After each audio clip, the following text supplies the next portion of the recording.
أعوذ بالله من الشيطان الرجيم. بسم الله الرحمن الرحيم. الحمد لله رب العالمين. الحمد لله نحمده ونستعينه ونؤمن به ونتوكل عليه، ونعوذ بالله من شرور أنفسنا ومن سيئات أعمالنا. من يهده الله فلا مضل له ومن يضلل فلا هادي له.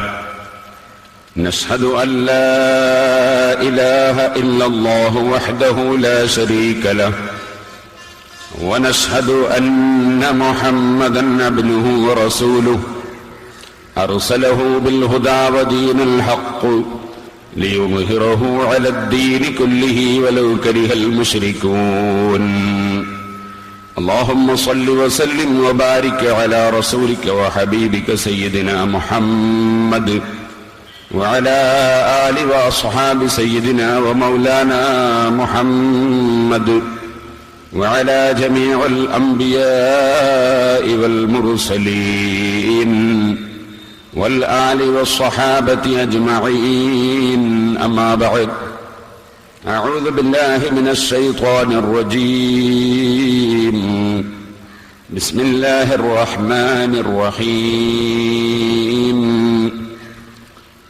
واعتصموا بحبل الله جميعا ولا تفرقوا، واذكروا نعمة الله عليكم إذ كنتم أعداء فألف بين قلوبكم فأصبحتم بنعمته إخوانا، وكنتم على شفا حفرة من النار فأنقذكم منها. كذلك يبين الله لكم آياته لعلكم تهتدون. ولتكن منكم أمة يدعون إلى الخير ويأمرون بالمعروف وينهون عن المنكر، وأولئك هم المفلحون. ولا تكونوا كالذين تفرقوا واختلفوا من بعد ما جاءهم البينات، وأولئك لهم عذاب عظيم.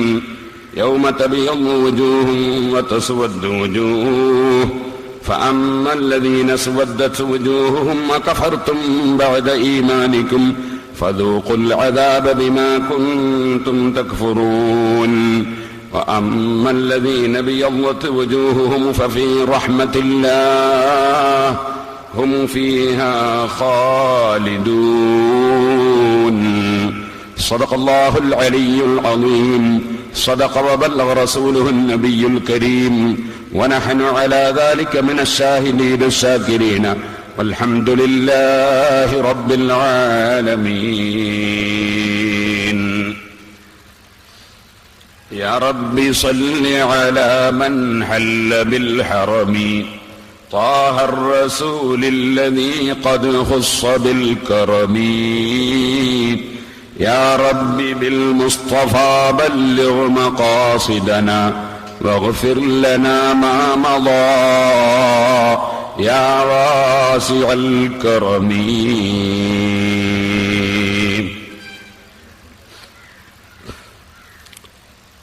ബഹുമാനികളെ,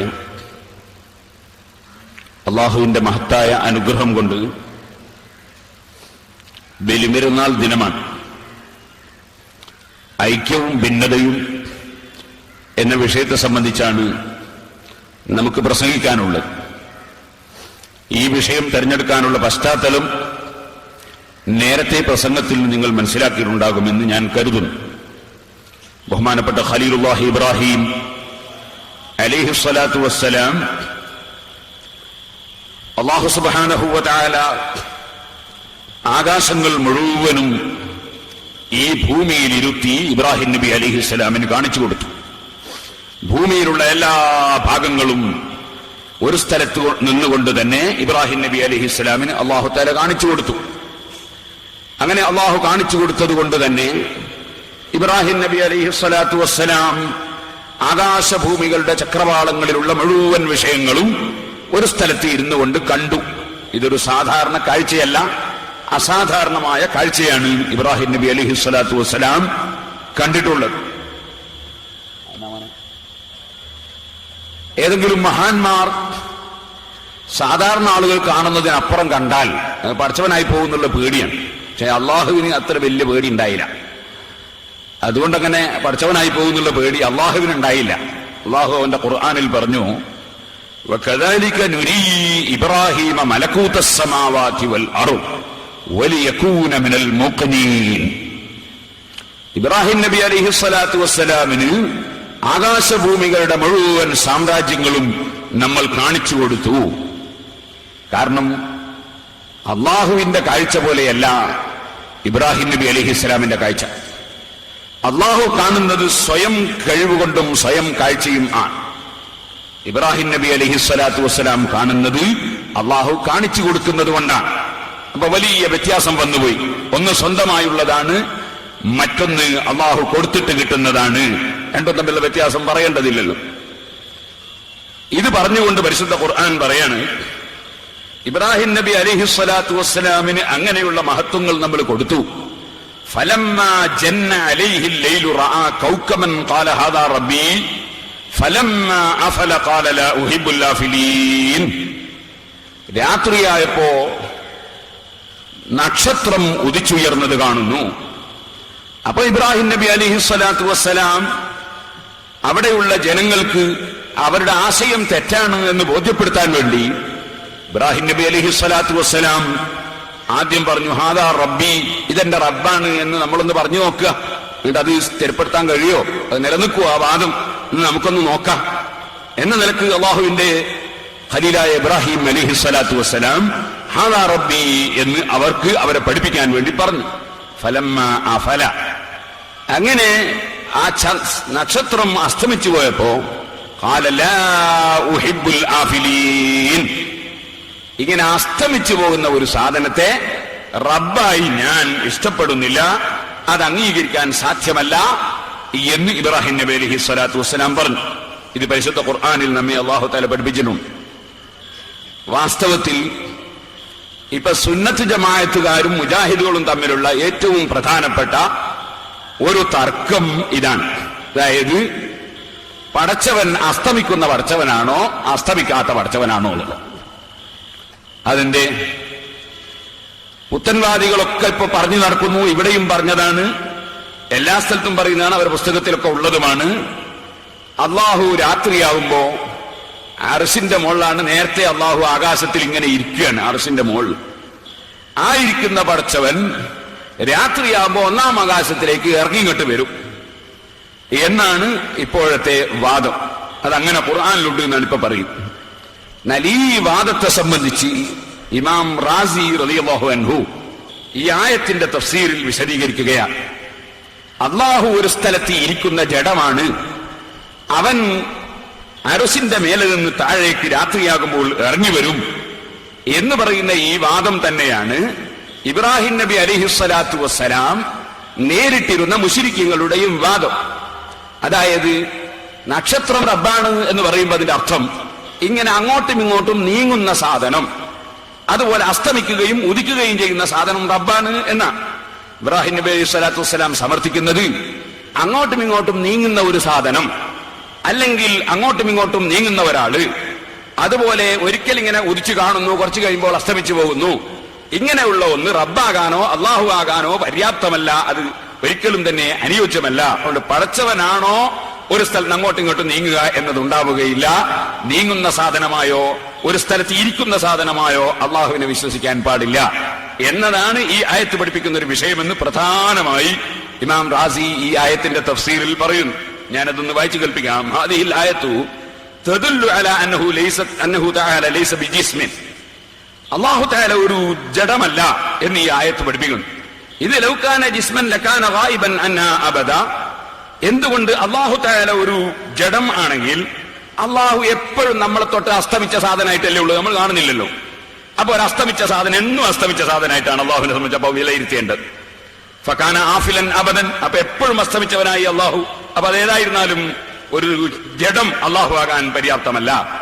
വഅയ്ളൻ, മാത്രവുമല്ല യംതനിഉ അൻ യകൂന തആല യൻസിലു മിനൽ അർശി ഇല സമാഇ താറതൻ വയസ്അദു മിനസ് സമാഇ ഇലൽ അർശി ഉഖറ. അല്ലാഹു തആല ഒരിക്കൽ അർശിന്റെ മുകളിൽ നിങ്ങൾ താഴോട്ട് ഇറങ്ങുക, കുറച്ചു കഴിയുമ്പോൾ അല്ലാഹു തആല കയറി അങ്ങോട്ട് പോവുക. ഇങ്ങനെ പറയുന്നതും ഒരിക്കലും ഇങ്ങനെ ഒരാശയവും പറയാനോ വിശ്വസിക്കാനോ പാടില്ല എന്ന് ഈ ആയത്ത് പഠിപ്പിക്കുന്നു. കാരണം അള്ളാഹു ഇങ്ങോട്ട് വരുന്ന അവിടെ പ്രത്യക്ഷപ്പെടുന്ന സമയത്ത്, അല്ലെങ്കിൽ വന്ന് ഇങ്ങനെ നിൽക്കുന്ന സമയത്ത്, ഒരു ജഡം ഇങ്ങോട്ട് വരുന്ന സമയത്ത് അവിടെ അള്ളാഹു തആല ഉദിച്ചു എന്നായി, പിന്നെ പഠിച്ചവന് കയറിപ്പോകുമ്പോൾ അസ്തമിച്ചു എന്നായി. അപ്പൊ അസ്തമിക്കുകയും ഉദിക്കുകയും ചെയ്യുന്ന ഒരു സാധനം റബ്ബാകാൻ പറ്റില്ല എന്ന് ഇബ്രാഹിം നബി അലൈഹിസ്സലാത്തു വസ്സലാം പഠിപ്പിച്ചത് തന്നെ ഒരു സ്ഥലത്ത് നിൽക്കുന്ന ജഡം അത് അള്ളാഹുവാണെന്ന് വിശ്വസിക്കാൻ ഒരു വകുപ്പും ഇല്ല എന്നത് പഠിപ്പിക്കാൻ വേണ്ടിയാണ് എന്ന് ഇമാം ഫഖ്റുദ്ദീൻ റാസി റളിയല്ലാഹു അൻഹു അവിടുത്തെ തഫ്സീറുൽ കബീറിൽ രേഖപ്പെടുത്തുകയാണ്. ഈ ആയത്തിന്റെ തഫ്സീറിൽ രേഖപ്പെടുത്തുകയാണ്. എന്നത് പറഞ്ഞു വന്നത്, ഖലീലുല്ലാഹി ഇബ്രാഹിം അലൈഹിസ്സലാത്തു വസ്സലാമിനെ അനുസ്മരിക്കുന്ന ഇബ്രാഹിം നബി അലൈഹി സ്വലാമിന്റെ ആണ്ട് കഴിക്കുന്ന ഒരു സമയമാണല്ലോ ഇത്. ഇബ്രാഹിം നബിന്റെ ആണ്ട് എന്ന് പറയുമ്പോൾ ഇബ്രാഹിം നബി അലൈഹി സ്വലാമിനെ കൊല്ലത്തിൽ ഒരു പ്രാവശ്യം പ്രത്യേകം അനുസ്മരിച്ചുകൊണ്ട് ഇബ്രാഹിം നബിയുടെ പേരിൽ കുട്ടനെയും പോത്തിനെയും ആട്ടിനെയും ഒക്കെ അറുത്ത് വിതരണം ചെയ്യുന്ന ഒരു സന്ദർഭത്തിലാണ് നാം ഒരുമിച്ച് കൂടിയത്. നമ്മുടെ മുജാഹിദീങ്ങളും ചെയ്യുന്നുണ്ടത്, പക്ഷെ അവർക്ക് എന്താ സംഗതി എന്ന് മനസ്സിലായിട്ടില്ല എന്ന് മാത്രം. അവരും പോത്തിനെ അറക്കുന്നുണ്ട്. അറക്കുന്നവർ പോത്താകാൻ പാടില്ലല്ലോ, നമ്മൾ അറക്കപ്പെടുന്ന ജീവിയെ പോത്താകാൻ പാടില്ല. നമ്മൾ ചിന്തിക്കാൻ വളരണം. അപ്പോ ഈ പോത്തിനെ അറക്കുന്നത് എന്തിനാണ്, ഈ ആട്ടിനെ അറക്കുന്നത് എന്തിനാണ്? അത് മുമ്പ് കാലത്ത് കഴിഞ്ഞു പോയ മഹാന്മാരെ അനുസ്മരിക്കാനാണ്. ഇബ്രാഹിം നബി അലൈഹി സ്വലാത്തു വസ്സലാമിനെയും ഇസ്മായിൽ അലൈഹി സ്വലാത്തു വസ്സലാമിനെയും അനുസ്മരിച്ചുകൊണ്ടാണ് ഈ പോത്തിനെയും അതുപോലെ കുട്ടനെയും ആട്ടിനെയും അതുപോലെ ഒട്ടകത്തെയും ഒക്കെ അറുക്കുന്നത്, അതിന്റെ മാംസം വിതരണം ചെയ്യുന്നത്. ആ മഹാന്മാരെ അനുസ്മരിച്ചുകൊണ്ടാണ്. അത് കൊല്ലത്തിൽ ഒരു പ്രാവശ്യം 4 ദിവസം തുടർച്ചയായി ഇബ്രാഹിം നബിയുടെ ആണ്ടാണ്. ഈ ആണ്ടിനാണ് വാസ്തവത്തിൽ വലിയ പെരുന്നാളും അതിനോടനുബന്ധിച്ചുള്ള കാര്യങ്ങളൊക്കെ ഈ ആണ്ടിന്റെ പരിപാടികളാണ്. പക്ഷെ അത് ചിന്തിക്കുന്നവർക്കല്ലേ മനസ്സിലാക്കാൻ കഴിയുള്ളൂ. ചിന്താശക്തി ഉണ്ടെങ്കിൽ അത് തന്നെ മുജാഹിദാവില്ലല്ലോ. അപ്പോ മുജാഹിദീങ്ങളായ ആളുകൾ അവരും വാസ്തവത്തിൽ കുട്ടനെ അറക്കുന്നുണ്ട്. ഇത് മുമ്പ് കാലത്ത് കഴിഞ്ഞു പോയൊരു മഹാൻ അനുസ്മരിച്ചുകൊണ്ടാണ് എന്നതിനെ സംബന്ധിച്ച് അവർ ചിന്തിക്കുന്നില്ല. അവരെല്ലാവരോടും പറയാറെന്താണ്, മരിച്ചുപോയ ആളുകളെ അനുസ്മരിച്ചുകൊണ്ട് വല്ലതിനെ അർത്താൽ അത് ശവമാണെന്ന്. അപ്പൊ ഉദ്ഹിയത്തിന്റെ മാംസം മുഴുവൻ ശവത്തിന്റെ മാംസമാകണം. കാരണം അത് മങ്കാനും കഴിഞ്ഞു പോയ ആളുകളെ അനുസ്മരിച്ചുകൊണ്ട് അവരുടെ ഓർമ്മ പുതുക്കാൻ വേണ്ടി കൊല്ലത്തിലൊരു പ്രാവശ്യം അറുക്കുന്ന അറവാണ്. പക്ഷെ അതിനെ സംബന്ധിച്ച് ചിന്തിക്കുന്നവർക്ക് അതിൽ പാഠമുണ്ട്, ചിന്തിക്കാത്തവരെ സംബന്ധിച്ചിടത്തോളം പറഞ്ഞിട്ട് കാര്യവുമില്ലല്ലോ. ഞാൻ എന്റെ വിഷയത്തിലേക്ക് പോകുന്നു പറഞ്ഞു വന്നത്, ഖലീലുല്ലാഹി ഇബ്രാഹിം അലൈഹിസ്സലാത്തു വസ്സലാം അടക്കമുള്ള സർവ്വ അമ്പിയാക്കളും ഇവിടെ പഠിപ്പിച്ചത് ഒരൊറ്റ ഒരു ആശയമാണ്. ആ ആശയം ലാ ഇലാഹ ഇല്ലല്ലാഹ്, അല്ലാഹു അല്ലാതെ ആരാധിക്കപ്പെടാൻ അർഹൻ ഇല്ല എന്ന ആശയമാണ്. അത് ആ ആശയം മുറുകെ പിടിച്ചുകൊണ്ട് ലോകത്ത് പ്രചരിപ്പിച്ച പ്രവാചകന്മാർ, ആ പ്രവാചകന്മാരിൽ അവസാനമായി വന്നവരും ഏറ്റവും ശ്രേഷ്ഠരുമാണ് മുഹമ്മദുർ റസൂലുള്ളാഹി. ആ മുഹമ്മദ് നബി സല്ലല്ലാഹു അലൈഹി വസല്ലം പഠിപ്പിച്ച ആശയം, അതിനാണ് സുന്നത്ത് എന്ന് നമ്മൾ സാധാരണയായി പറയുന്നത്. സുന്നത്ത് ജമാഅത്ത് എന്ന് പറയുന്നത് ഈ മുഹമ്മദ് നബി സല്ലല്ലാഹു അലൈഹി വസല്ലം പഠിപ്പിച്ച ആശയത്തിനാണ്. ആ ആശയം നേരിൽ കണ്ട് മനസ്സിലാക്കിയ ഈ സമുദായത്തിലെ ഏറ്റവും പ്രധാനപ്പെട്ട വ്യക്തികളാണ് നബി സല്ലല്ലാഹു അലൈഹി വസല്ലമയുടെ സഹാബികൾ. ആ സഹാബികളെ പോലെ അല്ലാഹുവിന്റെ റസൂല് പഠിപ്പിച്ച ആശയം മനസ്സിലായ വേറെ ഒരു തലമുറയെ നമുക്ക് കാണാൻ സാധ്യമല്ല. ആ സഹാബത്തിൽ നിന്നും നേരിൽ ഈ ഇസ്ലാമിന്റെ വിഷയങ്ങൾ പഠിച്ചു മനസ്സിലാക്കിയ താബിഉകളും മുജ്തഹിദുകളുമായ പണ്ഡിതന്മാർ, അങ്ങനെ ഒരു 3 നൂറ്റാണ്ടിൽ ജീവിച്ച മഹാന്മാർ, ആ മഹാന്മാരും അവരെ പിന്തുടർന്ന് ഇന്നേ വരെ മുസ്ലിം ലോകം പിന്തുടർന്ന് ജീവിച്ചുകൊണ്ടിരിക്കുന്ന ആശയവും ഇതിനാണ് വാസ്തവത്തിൽ ജമാഅത്ത് എന്ന് പറയുന്നത്. എന്ന് പറഞ്ഞാൽ സുന്നത്ത് ജമാഅത്ത് എന്ന് പറഞ്ഞാൽ അതിന്റെ അർത്ഥം തന്നെ മുഹമ്മദ് നബി സല്ലല്ലാഹു അലൈഹി വസല്ലം തങ്ങളുടെ ആശയവും മുസ്ലിം കൂട്ടായ്മയും എന്നാണ്, മുസ്ലിം ഐക്യവും എന്നാണ്. നബി സല്ലല്ലാഹു അലൈഹി വസല്ലം മുതൽക്ക് ഇന്നേ വരെയുള്ള മുസ്ലിങ്ങളുടെ കൂട്ടായ്മ, മുസ്ലിങ്ങളുടെ ഐക്യം, അതിനാണ് ജമാഅത്ത് ജമാഅത്ത് എന്ന് പറയുന്നത്, സുന്നത്ത് ജമാഅത്ത്. ഈ ഐക്യം തകർക്കാൻ വേണ്ടി നബി സല്ലല്ലാഹു അലൈഹി വസല്ലം തങ്ങൾ മുതൽ ഇന്ന് വരെയുള്ള മുസ്ലിമീങ്ങൾ വിശ്വസിച്ചു വരുന്ന വിശ്വാസങ്ങളെയും ആചാരങ്ങളെയും കർമ്മങ്ങളെയും ചോദ്യം ചെയ്ത് മുസ്ലിം സമുദായത്തിൽ വിള്ളലുണ്ടാക്കുക എന്നത് ഒരു വിഭാഗം ആളുകൾക്ക് ഒരു ഹോബിയാണ്, അവർക്കത് തമാശയാണ്. അവരെ സംബന്ധിച്ചിടത്തോളം ഏത് തമാശക്കും പഠിച്ചവരോട് പ്രാർത്ഥിക്കലും അതുപോലെ തന്നെ ഏത് തമാശക്കും എന്തും പറയലും, അവർക്ക് അതിൽ കവിഞ്ഞ് മതപരമായ രംഗത്തൊരു വിശ്വാസം അവരാർജിക്കുന്നില്ല. ഈ കക്ഷികൾ ഉണ്ടാക്കുന്ന ഭിന്നതകളെ സംബന്ധിച്ചും ആ ഭിന്നത കൊണ്ട് നമ്മുടെ സമുദായത്തിനുണ്ടാകുന്ന ഭവിഷ്യത്തുകളെ സംബന്ധിച്ചും വിശദീകരിക്കുകയാണ് ഇന്നത്തെ പ്രസംഗത്തിന്റെ ഏറ്റവും പ്രധാനപ്പെട്ട ഉദ്ദേശം. അതിൽ പ്രധാനമായി ഇവിടെ നാം ഒരു 7 ദിവസത്തെ പരിപാടി നാം ഇവിടെ സംഘടിപ്പിച്ചിരുന്നു. ആ സപ്തദിന പ്രഭാഷണത്തിൽ നാം ഒരു ഹദീസാണ് 7 ദിവസവും സംസാരിച്ചത്. അത് കേട്ട ആയിരക്കണക്കിന് ആളുകൾ ഈ പ്രദേശത്തും പരിസരങ്ങളിലുമൊക്കെ ഉണ്ട്. നമ്മൾ വളരെ മാന്യമായി കിതാബുകളുടെ ഉദ്ധരണികളും പരിശുദ്ധ ഖുർആനും ഹദീസും ഒക്കെ ഉദ്ധരിച്ച് മാന്യമായി ഒരു 8 ദിവസത്തോളം നമ്മുടെ പരിപാടികൾ ഇവിടെ നടന്നു. എന്നിട്ട് ലാ ഇലാഹ ഇല്ലല്ലാഹ് എന്ന ദിക്ർ ഒരു വളരെ കൂടുതൽ പ്രാവശ്യം ചൊല്ലി പടച്ചവനോട് പ്രാർത്ഥിച്ചുകൊണ്ട് നമ്മൾ ഇവിടുന്ന് പിരിഞ്ഞുപോയി. അതിനുശേഷം പിന്നീട് നമുക്ക് കേൾക്കാൻ കഴിഞ്ഞത് ഒരു ഇസ്ലാഹി പ്രഭാഷണം എന്ന പേരിൽ ഒരു പ്രഭാഷണമാണ്. ഈ ഇസ്ലാഹി എന്ന പേര് ഫസാദ് ഉണ്ടാക്കുന്ന ആളുകൾ മുമ്പേ പറഞ്ഞുകൊണ്ടിരിക്കുന്ന പേരാണെന്ന് പരിശുദ്ധ ഖുർആനിൽ അല്ലാഹു തആല സൂറത്തുൽ ബഖറയിൽ പഠിപ്പിച്ചിട്ടുണ്ട്. സൂറത്തുൽ ബഖറയുടെ തുടക്കത്തിൽ തന്നെ അല്ലാഹു തആല 3 വിഭാഗം ജനങ്ങളെ സംബന്ധിച്ചാണ് പരാമർശിക്കുന്നത്. അതിലൊന്ന് മൂമിനീങ്ങളാണ്. മൂമിനീങ്ങൾ അല്ലാഹു തആല പഠിപ്പിച്ചതും മറഞ്ഞ കാര്യങ്ങളൊക്കെ വിശ്വസിക്കുന്ന ആളുകളാണ്. രണ്ടാമത്തത് ഇന്നല്ലദീന കഫറു എന്ന് പറഞ്ഞുകൊണ്ട് അബൂജഹലിനെ പോലുള്ള അവിശ്വാസികളെ സംബന്ധിച്ചാണ് പറയുന്നത്. മൂന്നാമത്തെ ഒരു കക്ഷിയുണ്ടെന്ന് അല്ലാഹു ഖുർആനിൽ പറയുന്നു, വമിനൻ നാസി മൻ യഖൂലു ആമന്നാ ബില്ലാഹി വബിൽ യൗമിൽ ആഖിരി വമാ ഹും ബിമുഅ്മിനീൻ. ഞങ്ങൾ വിശ്വസിച്ചവരാണ് എന്ന് നാവ് കൊണ്ട് പറയും, പക്ഷേ അവർ വിശ്വസിച്ചവർ അല്ല. അങ്ങനെയുള്ള ഒരു കക്ഷി, ഒരു മൂന്നാം കക്ഷിയും ഉണ്ട്. അവർ അവിശ്വാസി എന്ന് പറഞ്ഞ് അബൂജഹലിന്റെ പട്ടികയിൽ പെടുത്താൻ പറ്റുന്നില്ല, മുഅ്മിനീങ്ങളുടെയും മുത്തഖീങ്ങളുടെ പട്ടികയിൽ അതും പെടുത്താൻ പറ്റുന്നില്ല. ഇത് രണ്ടുമല്ലാത്ത ഒരു മൂന്നാം കക്ഷി ഉണ്ടെന്ന് പരിശുദ്ധ ഖുർആൻ പറയുന്നു. വമിനൻ നാസി മൻ യഖൂലു ആമന്നാ ബില്ലാഹി വബിൽ യൗമിൽ ആഖിരി വമാ ഹും ബിമുഅ്മിനീൻ. അവരുടെ മനസ്സിൽ വിശ്വാസം ഇല്ല. അവരുടെ സ്വഭാവം എന്താണ്? യുഖാദിഊന അല്ലാഹ വല്ലദീന ആമനൂ വമാ യഖ്ദഊന ഇല്ലാ അൻഫുസഹും വമാ യശ്ഉറൂൻ. അവർ അല്ലാഹുവിനെയും സത്യവിശ്വാസികളെയും ചതിച്ചു കളയാമെന്ന നിലക്കാണ് അവരുടെ പ്രവർത്തനം. വാസ്തവത്തിൽ അവരവരുടെ ശരീരത്തെ തന്നെയാണ് അവർ ചതിക്കുന്നത്. അവർക്കുള്ള പ്രശ്നം എന്താണ്? ഫീ ഖുലൂബിഹിം മറളുൻ. അവരുടെ ഹൃദയത്തിൽ ചില രോഗങ്ങളുണ്ട്. മാനസിക രോഗികളാണെന്നാണ് നേരർത്ഥം. അത് ഹൃദയത്തിൽ ചില രോഗങ്ങളുണ്ട്. ഔലിയാക്കളെ കണ്ടുകൂടാ, അമ്പിയാക്കളെ ബഹുമാനിച്ചുകൂടാ, അള്ളാഹ് ബഹുമാനിച്ചതിനെ ബഹുമാനിച്ചുകൂടാ, അള്ളാഹ് അംഗീകരിച്ചതിനെ അംഗീകരിച്ചുകൂടാ, മുഅ്മിനീങ്ങളുടെ ഐക്യം, മുസ്ലിമുകളുടെ ഐക്യം നിലനിർത്തിക്കൂടാ. ഇങ്ങനെ തുടങ്ങി ചില രോഗങ്ങളാണ്. ഈ രോഗമുള്ള കക്ഷികൾ ഫസാദഹുമുല്ലാഹു മറള, അവരുടെ രോഗം അള്ളാഹു വർദ്ധിപ്പിച്ചു കൊടുത്തിരിക്കുന്നു. അങ്ങനെ മനസ്സിൽ രോഗമുള്ള ഒരു കക്ഷികളുണ്ട്. വലഹും അദാബുൻ അലീമും ബിമാ കാനൂ യക്ദിബൂൻ. അവർക്ക് കഠിനമായ ശിക്ഷയുണ്ട്, വേദനിപ്പിക്കുന്ന ശിക്ഷയുണ്ട്. ബിമാ കാനൂ യക്ദിബൂൻ. കാര്യം അവർ കളവ് പറയുന്നത് കൊണ്ടാണ്. കളവേ പറയുള്ളൂ. അതവരുടെ സ്വഭാവമാണ്. ഇൻഷാ അല്ലാഹ് എന്റെ പ്രസംഗത്തിൽ ഞാൻ ഓരോന്നോരോന്നായി അവർ പറഞ്ഞ കളവുകൾ പറയുന്നതിനെ സംബന്ധിച്ചും ഇൻഷാ അല്ലാഹ് ഞാൻ പറയാം. ചില കളവുകൾ പറഞ്ഞവർ തന്നെ സമ്മതിക്കുന്നതിന്റെ സ്ക്രീനിൽ അതിന്റെ രൂപങ്ങളൊക്കെ അതും ഞാൻ കാണിച്ചു തരാം. ഞാൻ പറഞ്ഞു വരുന്നത് ബിമാ കാനൂ യക്ദിബൂൻ, കളവ് പറയലാണ് അവരുടെ ജോലി. ഖുർആനും പറയുന്നു, വഇദാ ഖീല ലഹും ലാ തുഫ്സിദൂ ഫിൽ അർദ്. അവരോട് പറഞ്ഞു, നിങ്ങൾ നാശം ഉണ്ടാക്കല്ല ഭൂമിയിൽ. മുമ്പേ മുസ്ലിമീങ്ങൾ ഒറ്റക്കെട്ടായി ജീവിക്കുന്ന നാടുകളിൽ നിങ്ങൾ നാശം ഉണ്ടാക്കല്ല, അതുപോലെ തന്നെ കുഴപ്പമുണ്ടാക്കണ്ട, നിങ്ങൾ വെറുതെ നാട്ടിൽ പ്രശ്നം ഉണ്ടാക്കണ്ട എന്ന് അവരോട് പറഞ്ഞാൽ ഖാലൂ ഇന്നമാ നഹ്നു മുസ്ലിഹൂൻ. അവർ പറയും, ഞങ്ങൾ ഇസ്ലാഹി പ്രവർത്തകന്മാരാണ്.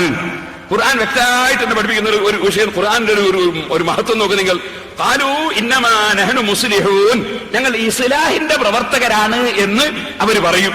ഇസ്ലാഹിന്റെ പ്രവർത്തകന്മാർ ആണ്. ഇസ്ലാഹി പ്രഭാഷണം, ഇസ്ലാഹി പ്രവർത്തനം, ഇങ്ങനെയാണല്ലോ ഖുർആൻ നേരത്തെ തന്നെ പറയാൻ. ഇന്നമാ നഹ്നു മുസ്ലിഹൂൻ, ഞങ്ങൾ ഇസ്ലാഹി പ്രവർത്തകന്മാരാണ് എന്നവർ പറയും. അലാ, അറിയണം, ഇന്നഹും ഹുമുൽ മുഫ്സിദൂൻ, അവർ തന്നെയാണ് നാശമുണ്ടാക്കുന്നവർ. വലാകിൻ ലാ യശ്ഉറൂൻ, പക്ഷേ അവർക്ക് ആ ബോധമില്ല കേട്ടോ. ഞങ്ങൾ ഉണ്ടാക്കുന്നത് നാശമാണ് എന്ന ബോധം അവർക്കില്ല. അവർ നാരിയത്ത് സലാത്തിനെ സംബന്ധിച്ച് നാറിയ സലാത്ത് എന്നായിരിക്കും സംസാരിക്കുന്നത്. അതുപോലെ മുഹമ്മദ് നബി സല്ലല്ലാഹു അലൈഹി വസല്ലമ തങ്ങളെ സംബന്ധിച്ച് അള്ളാഹുവിന് ഭയപ്പെടാത്ത മനുഷ്യരെന്നായിരിക്കും പറയുന്നത്. അവരുടെ ധാരണ ഞങ്ങൾ വലിയ വലിയ ഇസ്ലാഹ് നടത്തുന്ന ആളുകളാണ് എന്ന ധാരണയിലാണ് അവരുള്ളത്. വലാകിൻ ലാ യശ്ഉറൂൻ, അവർക്കറിയില്ല. വഇദാ ഖീല ലഹും ആമിനൂ കമാ ആമനന്നാസ്, മറ്റ് ജനങ്ങൾ, സഹാബത്ത് അടങ്ങുന്ന മറ്റ് ജനങ്ങൾ വിശ്വസിച്ച പോലെ നിങ്ങളങ്ങ് വിശ്വസിക്കൂ, നിങ്ങൾ നാട്ടിൽ ഫസാദ് ഉണ്ടാക്കല്ല എന്നവരോട് പറഞ്ഞാൽ ഖാലൂ, അവർ പറയും, അനൂമിനു കമാ ആമന സുഫഹാ, ഈ വിഡ്ഢികൾ, ഈ പോയത്തക്കാര് വിശ്വസിച്ച പോലെ വിശ്വസിക്കാനൊന്നും ഇസ്ലാഹിന്റെ ആളുകളായ ഞങ്ങളെ കിട്ടൂല കേട്ടോ എന്നാണ് അവർ മറുപടി പറയുക. അലാ, അറിയണം, ഇന്നഹും ഹുമുസ് സഫഹാഉ വലാകിൻ ലാ യഅലമൂൻ, അവരാണ് പരമവിഡ്ഢികൾ. വലാകിൻ ലാ യഅലമൂൻ, പക്ഷേ അവരതറിയുന്നില്ല, അവരാണ് പരമവിഡ്ഢികൾ എന്ന് പരിശുദ്ധ ഖുർആൻ വ്യക്തമായി പറയുന്നു. ഇതിന്റെ വിശദീകരണമാണ് ഇൻഷാ അല്ലാഹ് നമുക്ക് ശേഷം പറയാനുള്ളത്. ഞാൻ നിങ്ങളോട് പറയട്ടെ, ഇവിടെ ഒരു മൗലവി വന്നു. ആ മൗലവി മുജാഹിദുകളുടെ ഭാഷയിൽ ഷാർജ ഉസ്താദ് എന്നാണ് അയാൾ കൊണ്ട് പറയാം. ഷാർജ ഉസ്താദ് എന്ന് അയാൾക്ക് പേര് വരാൻ കാരണം, ഞാൻ അദ്ദേഹത്തെ മാത്രമേ ഇന്ന് പരാമർശിക്കുന്നുള്ളൂ.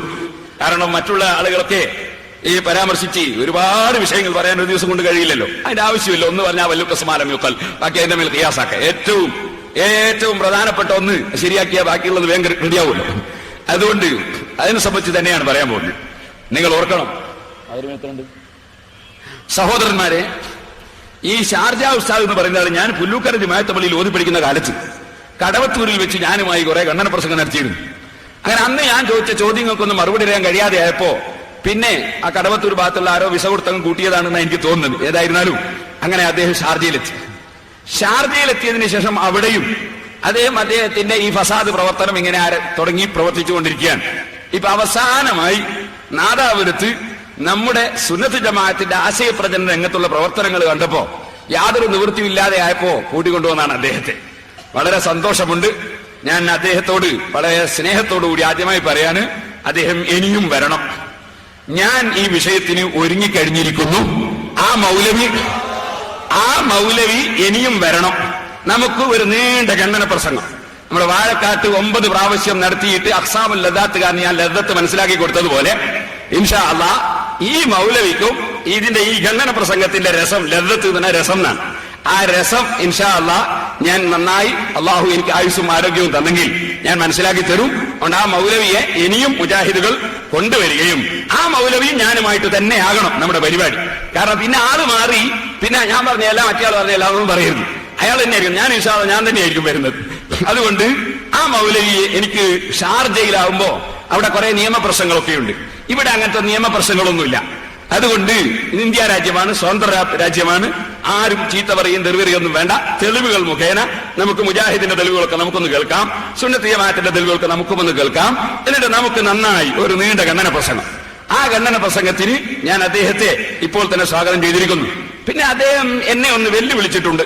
പേരോട് അബ്ദുറഹ്മാൻ സഖാഫി ജാമിഉ കറാമാത്തിൽ ഔലിയാ എന്ന ഗ്രന്ഥം, അത് ഞാനും അയാളും ഇരുന്ന് ഒന്ന് വായിക്കാൻ തയ്യാറുണ്ടോ, അയച്ച് അർത്ഥം പറയാൻ തയ്യാറുണ്ടോ?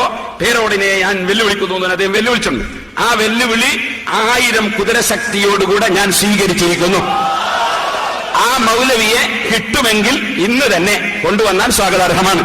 ഇനി അല്ല മറ്റൊരു ദിവസമാണെങ്കിലും ജാമിഉ കറാമത്തിൽ ഔലിയ അദ്ദേഹം കൊണ്ടുവരേണ്ടതില്ല, എന്റെ കൈവശത്തിലുണ്ട്. ഇൻഷാ അല്ലാഹ് നമുക്കത് വായിച്ച് അദ്ദേഹം വായിക്കും, ഞാൻ അർത്ഥം പറയണമെന്നാ പറഞ്ഞു. അങ്ങനെ ആകുമ്പോൾ ഒരു തകരാറുണ്ട്, അയാൾ വായിക്കുന്നൊക്കെ തെറ്റാണ് കേട്ടത്. അതുകൊണ്ട് ഞാൻ വായിക്കാം, അദ്ദേഹം അർത്ഥം പറഞ്ഞാൽ മതി. കാരണം ആ വായിക്കാൻ അയാൾക്ക് അറിയില്ല, അയാൾ അൽഫി ഓതിയിട്ടില്ല എന്നുള്ളത് അദ്ദേഹത്തിന്റെ പ്രസംഗം വെച്ചുകൊണ്ട് ഞാൻ തെളിയിച്ചു തരും. അദ്ദേഹം വായിച്ച വ്യാകരണത്തിലുള്ള തെറ്റ് മുഴുവൻ ഞാൻ തെളിയിച്ചു തരും. അതുകൊണ്ട് വായിക്കൽ ഇൻഷാ അല്ലാഹ് ഞാൻ വായിക്കാം, അദ്ദേഹം അർത്ഥം പറഞ്ഞാൽ മതി. കാരണം നിങ്ങൾ മലയാളം കൊണ്ട് കളിച്ചാൽ മതി, നിങ്ങൾക്ക് ഖുത്ബാറൊക്കെ മലയാളമാണല്ലോ, നമ്മൾ അറബി നമ്മളായിക്കോളും. അങ്ങനെ ഞാൻ വായിക്കും, നിങ്ങൾ അർത്ഥം പറഞ്ഞാൽ മതി. പക്ഷെ അർത്ഥം പറയുമ്പോൾ എന്റെ മുന്നിൽ വെച്ച് പറയണം, കാരണം അപ്പൊ കഫാൻ കഴിയില്ല, അപ്പൊ തീർത്തും പറയേണ്ടി വരും. അതിനാണ് എന്റെ മുന്നിൽ വെച്ച് പറയണം. അതുകൊണ്ട് അദ്ദേഹത്തിന്റെ വെല്ലുവിളി ഞാൻ സ്വീകരിച്ചിരിക്കുന്നു. നാദാപുരം ഭാഗത്തുള്ള എല്ലാ മുജാഹിദുകളും ജാഗ്രത പാലിക്കുക. ഉടനെ തന്നെ അദ്ദേഹത്തെ കിട്ടുന്ന ദിവസം എന്നെ അറിയിക്കുക. ഞാൻ ഈ കാര്യം നിങ്ങളെ അറിയിച്ചിരിക്കുന്നു. യാ അയ്യുഹല്ലദീന ആമനൂ, ഓ വിശ്വസിച്ച ജനങ്ങളെ, ഇത്തഖുല്ലാഹ ഹഖ്ഖ തുഖാതിഹി, നിങ്ങൾ അല്ലാഹുവിനെ സൂക്ഷിക്കേണ്ട മുറപ്രകാരം സൂക്ഷിക്കണം. വലാ തമൂതുന്ന ഇല്ലാ വഅൻതും മുസ്ലിമൂൻ, നിങ്ങൾ മുസ്ലിമീങ്ങളായിട്ടല്ലാതെ മരിച്ചു പോകരുത്. ഇത് പറഞ്ഞ ഉടനെ അള്ളാഹു പറയുന്ന കാര്യം നിങ്ങൾ ശ്രദ്ധിച്ചു നോക്കൂ. വയത്തസിമൂ ബിഹബ്ലില്ലാഹി ജമീഅൻ വലാ തഫറഖൂ, അള്ളാഹുവിന്റെ ദീൻ നിങ്ങൾ മുറുകെ പിടിക്കണം. വലാ തഫറഖൂ, നിങ്ങൾ ഭിന്നിച്ചു പോകരുത്. ഇവിടെ അള്ളാഹുവിന്റെ ദീൻ എന്നതിന് അള്ളാഹു പ്രയോഗിച്ച വാചകം ബിഹബ്ലില്ലാഹി എന്നാണ്. അള്ളാഹുവിന്റെ കയറ് എന്ന് അള്ളാഹുവിന്റെ ദീനിനെ കുറിച്ചുള്ള പറയാൻ കാരണം എന്താണ്? അതിന്റെ കാരണം കയറുകൾ കൊണ്ട് ഓരോന്നും മറ്റൊന്നുമായി പിടിച്ചു ബന്ധിപ്പിക്കുന്നത് പോലെ ലോകത്തുള്ള മുഴുവൻ മുസ്ലിമീങ്ങളുടെയും മനസ്സുകൾ തമ്മിൽ ബന്ധിപ്പിക്കുന്ന വസ്തുവാണ് ദീൻ. എത്രയോ കുടുംബങ്ങളിൽ ജനിക്കുകയും വിവിധ വിഷയങ്ങളിൽ ഏർപ്പെടുകയും ചെയ്യുന്ന നിങ്ങളെല്ലാവരും ഇപ്പോൾ ഇവിടെ സമ്മേളിച്ചത് ദീൻ എന്ന കയറുകൊണ്ട് ബന്ധിപ്പിച്ചതുകൊണ്ടാണ്. നമ്മളെ ബന്ധിപ്പിച്ചത് ദീൻ എന്ന് പറയുന്ന ഒരു കയറാണ്. അതുകൊണ്ടാണ് പരിശുദ്ധ ഖുർആൻ കയറ് മുറുകെ പിടിക്കണം എന്നർത്ഥം വരുന്ന വാചകം പറഞ്ഞത്. അതിന്റെ ഉദ്ദേശം പണ്ഡിതന്മാര് പറഞ്ഞു, അള്ളാഹുവിന്റെ ദീൻ നിങ്ങൾ മുറുകെ പിടിക്കണം, ജമീഅൻ, എല്ലാവരും. വലാ തഫറഖൂ, നിങ്ങൾ ഭിന്നിച്ചു പോകരുത്, ഐക്യത്തോടെ പോകണം. വദ്കുറൂ നിഅമത്തുല്ലാഹി അലൈക്കും ഇദ് കുൻതും അഅദാഅൻ ഫഅല്ലഫ ബൈന ഖുലൂബിക്കും ഫഅസ്ബഹതും ബിനിഅമതിഹി ഇഖ്വാന. ഞാൻ നേരത്തെ പറഞ്ഞതുപോലെയുള്ള വിശ്വാസമില്ലാത്ത ചില ജനങ്ങൾ മുസ്ലിമീങ്ങളായ ആളുകൾക്കിടയിലുള്ള ചെറിയ ചെറിയ പ്രശ്നങ്ങൾ, ശാഖാപരമായ അതുപോലെ തറവാടുപരമായ വിഷയങ്ങളൊക്കെ എടുത്തു വലിച്ചിട്ട് മുസ്ലിമീങ്ങളെ ഭിന്നിപ്പിക്കാൻ വേണ്ടി ശ്രമിച്ചപ്പോൾ മതരംഗത്ത് അവർ ഭിന്നിക്കാൻ ഒരു വകുപ്പും ഉണ്ടാകരുത് എന്ന നിലക്ക് അള്ളാഹു പറയുകയാണ്, നിങ്ങൾ മുമ്പ് ഭിന്നിച്ചവരായിരുന്നു, നിങ്ങളെ മതത്തിന്റെ പേരിൽ അള്ളാഹു നിങ്ങളെ യോജിപ്പിച്ചതാണ്. അതുകൊണ്ട് തന്നെ മുമ്പ് നിങ്ങൾ ശത്രുക്കളായിരുന്നു, ഇപ്പോൾ നിങ്ങൾ ഒരേ ആശയത്തിന്റെ ആളുകളാണ്. നിങ്ങൾ ഒരിക്കലും തന്നെ ഭിന്നിക്കരുത്. ഫഅല്ലഫ ബൈന ഖുലൂബികും ഫഅസ്ബഹതും ബിനിഅമതിഹി ഇഖ്വാന. നിങ്ങൾ സഹോദരന്മാരായി നിങ്ങളെ മുഴുവനും അള്ളാഹു ആക്കിയിട്ടുണ്ട്. നിങ്ങൾ ആ സാഹോദര്യ ബന്ധത്തിൽ ഇസ്ലാം ദീൻ മുറുകെ പിടിച്ച് നിങ്ങൾ ഒറ്റക്കെട്ടായി നീങ്ങണം. വകുൻതും അലാ ശഫാ ഹുഫറത്തിൻ മിനൻ നാരി ഫഅൻഖദകും മിൻഹാ. നിങ്ങൾ നരകത്തിന്റെ വക്കയായിരുന്നു, അള്ളാഹുവോട് നിങ്ങളെ രക്ഷപ്പെടുത്തിയതാണ്. കദാലിക യുബയ്യിനുല്ലാഹു ലക്കും ആയാതിഹി ലഅല്ലക്കും തഹ്തദൂൻ. നിങ്ങൾ സന്മാർഗം പ്രാപിക്കാൻ അള്ളാഹു അവന്റെ ദൃഷ്ടാന്തങ്ങൾ നിങ്ങൾക്ക് ആ നിലക്ക് വിവരിച്ചു തരികയാണ്. ഇത് പറഞ്ഞ ഉടനെ അള്ളാഹു പിന്നെ പറയുന്നത് എന്താ? ആദ്യം പറഞ്ഞത് മുസ്ലിമായിട്ടേ മരിക്കാവൂ. രണ്ടാമത് പറഞ്ഞത് മുസ്ലിമായി മരിക്കാൻ നിങ്ങൾ ആദർശപരമായി ആശയപരമായി ഒറ്റക്കെട്ടായി നീങ്ങണം. നിങ്ങൾ അള്ളാഹുവിന്റെ ദീൻ മുറുകെ പിടിക്കണം, ഐക്യത്തോടെ പോകണം. ഇത് പറഞ്ഞ ഉടനെ അള്ളാഹു പറയുന്നത്, ഐക്യം ഇവിടെ ഉണ്ടാകണമെങ്കിൽ നന്മയിലേക്ക് ക്ഷണിക്കുന്ന, തിന്മ വിരോധിക്കുന്ന ഒരു സംഘത്തിന്റെ പ്രവർത്തനം നടക്കണം. ചില ആളുകൾ മനസ്സിലാക്കും, സുന്നത്ത് ജമാഅത്തിന്റെ ആശയം പറയുന്നത് കൊണ്ട് ഐക്യം തകർന്നു പോവുകയാണ്. അങ്ങനെയല്ല. സുന്നത്ത് ജമാഅത്തിന്റെ ആശയം പറയുന്ന ഒരു കക്ഷികൾ ഇവിടെ ഇല്ലെങ്കിൽ മുസ്ലിങ്ങളെ മുഴുവനും സുന്നത്ത് ജമാഅത്തിന്റെ വിരോധികൾ ഛിന്ന ഭിന്നമാക്കി കളയും. അതുകൊണ്ട് അള്ളാഹു പറയാൻ, വൽതകും മിൻകും ഉമ്മത്തുൻ യദ്ഊന ഇലൽ ഖൈർ. നന്മയിലേക്ക് ക്ഷണിക്കുന്ന ഒരു സംഘം, ഒരു സമൂഹം നിങ്ങളിൽ ഉണ്ടാകണം. വയഅ്മുറൂന ബിൽ മഅറൂഫ്. നല്ലതുകൊണ്ട് അവർ കൽപ്പിക്കണം. ജനങ്ങൾക്കിടയിൽ, മുസ്ലിമീങ്ങൾക്കിടയിൽ അറിയപ്പെട്ട കാര്യങ്ങളെ കൊണ്ട് അവർ കൽപ്പിക്കണം. വയൻഹൗന അനിൽ മുൻകർ. നിഷിദ്ധമായ വിഷയങ്ങൾ അവർ വിരോധിക്കണം. വഉലൈക ഹുമുൽ മുഫ്ലിഹൂൻ. ആ ഡ്യൂട്ടി ഏറ്റെടുത്തവർ ആരോ ആ കക്ഷികളാണ് ഏറ്റവും വലിയ വിജയം കൈവരിച്ചവർ. നല്ലത് കൽപ്പിക്കുകയും ചീത്ത വിരോധിക്കുകയും ആവശ്യമായത് പറഞ്ഞു കൊടുക്കുകയും ചെയ്യുന്നവർ, അവരാണ് ഏറ്റവും വലിയ വിജയം കൈവരിച്ചവർ. ഇത് പറഞ്ഞിട്ട് വീണ്ടും അല്ലാഹു ആവർത്തിക്കുകയാണ്, വലാ തകൂനു കല്ലദീന തഫറഖൂ. ഭിന്നിച്ചവരെ പോലെ നിങ്ങൾ ആകരുതേ. വഖ്തലഫൂ. അവര് അഭിപ്രായ ഭിന്നതയായി. മിൻ ബഅദി മാ ജാഅഹുൽ ബയ്യിനാത്ത്. വ്യക്തമായ തെളിവ് കിട്ടിയതിനു ശേഷം അവർ ഭിന്നിച്ചു. ആ കക്ഷികളെ പോലെ നിങ്ങൾ ആകരുതേ. വഉലൈക ലഹും അദാബുൻ അദീം. അവർക്ക് വളരെ വലിയ ശിക്ഷയാണ്. ഇത് പറഞ്ഞിട്ട് അല്ലാഹു പറയുന്നത്, എപ്പോഴാണ് ശിക്ഷ? യൗമ തബിയല്ലു വുജൂഹുൻ വതസ്വദ്ദു വുജൂഹ്. ഒരു വിഭാഗത്തിന്റെ മുഖം സന്തോഷം കൊണ്ട് പ്രസന്നമാകുന്ന ഒരു ദിവസമുണ്ട്. ഖിയാമത്ത് നാളിൽ അള്ളാഹുവിന്റെ പൊരുത്തത്തിന് വേണ്ടി മാത്രം ദീനീ പ്രവർത്തനം നടത്തുകയും അള്ളാഹുവിന്റെ കൽപ്പനകൾ അനുസരിച്ച് ജീവിക്കുകയും ചെയ്ത ഈമാനും തഖ്വയുമുള്ള മുത്തഖീങ്ങൾ, അള്ളാഹു സാധുക്കളായ നമ്മെ അതിൽ ഉൾപ്പെടുത്തുമാറാകട്ടെ. അത്തരം ആളുകളുടെ മുഖം പ്രസന്നമാകും, വെളുത്തുപോകും, സന്തോഷം കൊണ്ട് വെളുക്കും. അതേസമയം ഒരു വിഭാഗത്തിന്റെ മുഖം കറുത്തിരുണ്ടു പോകും. ഈ കക്ഷികൾ ആരാണ്?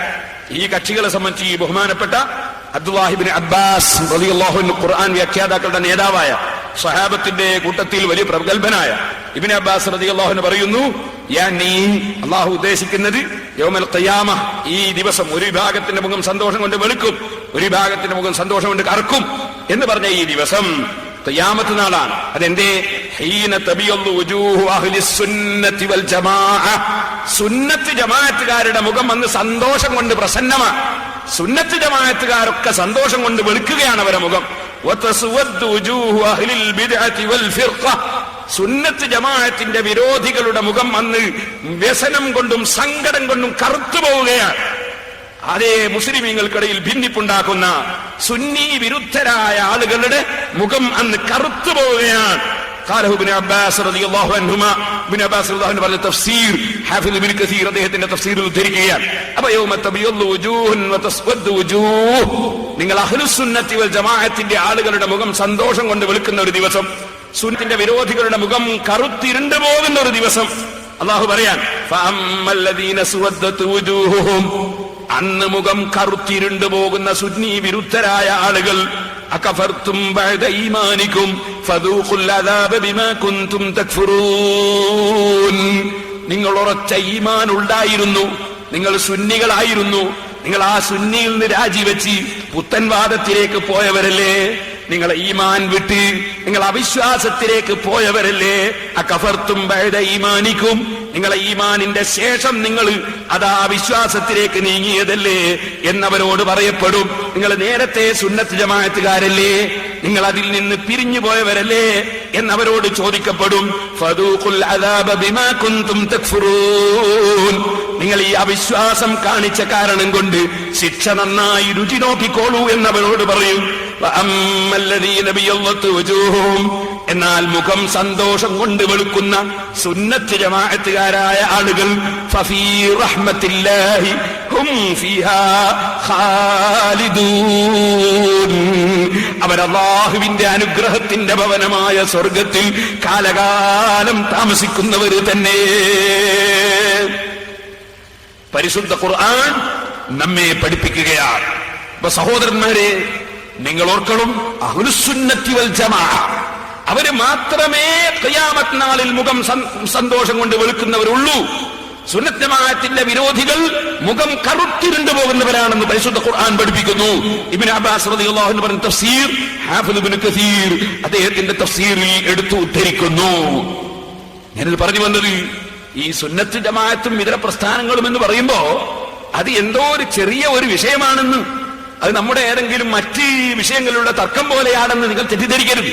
ഇതൊരു അടിസ്ഥാനപരമായ വിഷയമാണ്. ഖിയാമത്ത് നാളിൽ വിജയം കൈവരിക്കുന്നവർ സുന്നത്ത് ജമാഅത്തുകാർ മാത്രം. ഖുർആൻ പഠിപ്പിക്കുകയാണ്, ഞാൻ പറയുന്നതല്ല. അല്ലാഹുവിന്റെ ഖുർആൻ നമ്മളെ പഠിപ്പിക്കുകയാണ്. അതേസമയം അന്ന് മുഖം കറുത്തിരുണ്ടു പോകുന്നവർ സുന്നത്ത് ജമാഅത്തിന്റെ വിരുദ്ധ ചേരിയിലുള്ളവർ. ഇത് ഈ ആയത്തിന്റെ തഫ്സീർ ഏറ്റവും വലിയ പ്രശസ്തനായ സഹാബത്തിന്റെ കൂട്ടത്തിൽ തന്നെയും ഏറ്റവും അറിയപ്പെട്ട റഈസുൽ മുഫസ്സിരീൻ അബ്ദുല്ലാഹി ഇബ്നു അബ്ബാസ് റളിയല്ലാഹു അൻഹു പറഞ്ഞ തഫ്സീർ ഇബ്നു കസീറിലടക്കം എല്ലാ കിതാബുകളിലും കാണാം. അതാണ് ഞാൻ നിങ്ങൾക്ക് വായിച്ചു കേൾപ്പിച്ചത്. അപ്പൊ സുന്നത്ത് ജമാഅത്തുകാരാവുക എന്നത് അത് ഏറ്റവും പ്രധാനപ്പെട്ട ഒരു വിഷയമാണ്. ഹാഫിദ് ഇബ്നു കസീർ റഹ്മത്തുള്ളാഹി അലൈഹി അവിടുത്തെ തഫ്സീറുൽ കബീറിൽ ഇത് വ്യക്തമായി നമ്മെ പഠിപ്പിക്കുകയാണ്. സുന്നത്ത് ജമാഅത്തുകാർ മാത്രമേ ഖിയാമത്ത് നാളിൽ രക്ഷപ്പെടുന്നുള്ളൂ. അല്ലാത്തവരെല്ലാം ഖിയാമത്ത് നാളിൽ മുഖം കറുത്തിരുണ്ടു പോവുകയാണ്. ആഖിറത്തിൽ വിശ്വസിക്കുന്നവർ ഇതിന്റെ ഗൗരവം മനസ്സിലാക്കണമെന്നാണ് ഞാൻ തുടക്കത്തിൽ തന്നെ പറഞ്ഞതിനർത്ഥം. ഇത് തമാശ പറയാനുള്ള വിഷയമല്ല, ഇത് നമുക്ക് കളിയാക്കാനുള്ള വിഷയമല്ല, ഇത് നമ്മുടെ ഈമാനിന്റെ വിഷയമാണ്, ആഖിറത്തിലെ ജീവിതത്തിന്റെ വിഷയമാണ്. ഈ ബോധത്തോടുകൂടി വിഷയത്തെ സമീപിക്കാൻ നമ്മൾ തയ്യാറാകണം എന്ന് ആമുഖമായി ഞാൻ എല്ലാവരോടും ഓർമ്മപ്പെടുത്തുകയാണ്. സഹോദരന്മാരെ, മുസ്ലിമീങ്ങളെ ഭിന്നിപ്പിച്ചതിന്റെ രൂപങ്ങൾ ഞാൻ പല സ്ഥലത്തും പറഞ്ഞിട്ടുണ്ട്. ഒറ്റ വാക്കിൽ ഇവിടെയും പറഞ്ഞു തീർക്കുന്നു. ഇപ്പൊ നിങ്ങൾ നോക്കൂ, മക്ക ഷരീഫിലേക്കാണ് നമ്മളെല്ലാവരും തിരിഞ്ഞു നിസ്കരിച്ചത് അല്ലേ? ആ മക്കയിൽ ജുമാ നടക്കുന്നില്ലേ? അവിടെ ജുമാക്ക് 2 ബാങ്കല്ലേ? ഈ നാദാപുരത്ത് എങ്ങനെ ആ മാർക്കറ്റിന്റെ അപ്പുറത്ത് ഒരു പള്ളി എന്ന പേരിൽ ഒരു ബിൽഡിംഗ് ഉണ്ടാക്കിയിട്ട് അവിടെ എങ്ങനെ ജുമാക്ക് ഒറ്റ ബാങ്കായി? നിങ്ങൾ ചിന്തിക്കണം, ആരാണ് ഇവിടെ മുസ്ലിമുകളെ ഭിന്നിപ്പിക്കുന്നതും ചിന്തിക്കാൻ ഞാൻ പറയും. മക്കയിലും മദീനയിലും ലോകരാഷ്ട്രങ്ങളിൽ മുഴുവനും ജുമാക്ക് ബാങ്ക് 2 അല്ലേ? ഇവിടെ ഈ നാദാപുരത്തൊരു മൂലയിൽ എങ്ങനെ ഒന്നായി? എത്ര വലിയ ആലിമ്യങ്ങൾ ജീവിച്ച് മരിച്ചു പോയിട്ടുണ്ട് ഇവിടെ, എത്ര ഔലിയാക്കൾ ജീവിച്ചിട്ടുണ്ട് ഇവിടെ. അവർക്കാർക്കും കാണാത്ത ഒരു മതം എങ്ങനെ ഇവർക്ക് കിട്ടി? ഇനി നിങ്ങൾ നോക്കൂ, ഇവിടെ വന്ന സലഫി മൗലവി ഉണ്ടല്ലോ, ആ മൗലവി പ്രസംഗത്തിന്റെ തുടക്കത്തിൽ ആളുകളെ കബളിപ്പിക്കാൻ വേണ്ടി അദ്ദേഹം പറയാണ്, സഹാബത്തിനെ പിന്തുടർന്ന് ജീവിക്കണം. കേട്ടപ്പോ തമാശ തോന്നി. സഹാബത്തിനെ പിന്തുടർന്ന് ജീവിക്കണം.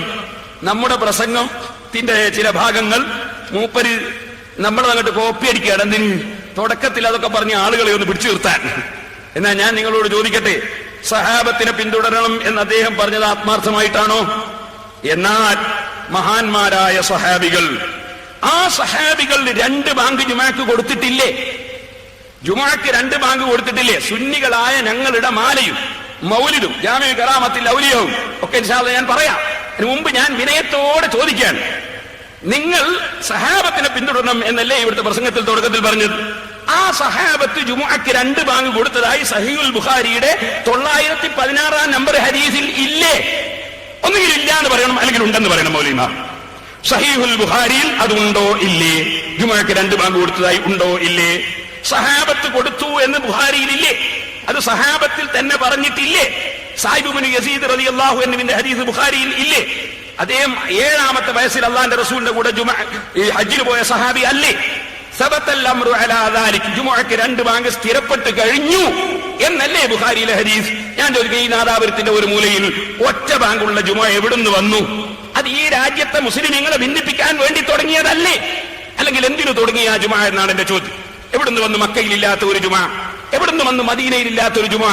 എവിടുന്ന് വന്നു മസ്ജിദുൽ അഖ്സയിൽ ഇല്ലാത്തൊരു ജുമാ? എവിടുന്ന് വന്നു ലോകത്ത് എവിടെയും ഇല്ലാത്തൊരു ജുമാ? നമ്മുടെ ഷാർജ ശൈഖ് ഉണ്ടല്ലോ, ഷാർജ ശൈഖ് തന്നെ അവിടുത്തെ ശൈഖല്ലേ നമ്മൾ ഇവിടെ വന്ന നമ്മുടെ ഷാർജ ഉസ്താദ്. ഈ ഷാർജ ഉസ്താദിനെ സംബന്ധിച്ച് മുജാഹിദിന്റെ തന്നെ ഒരു പത്രം ഞാൻ വായിക്കട്ടെ.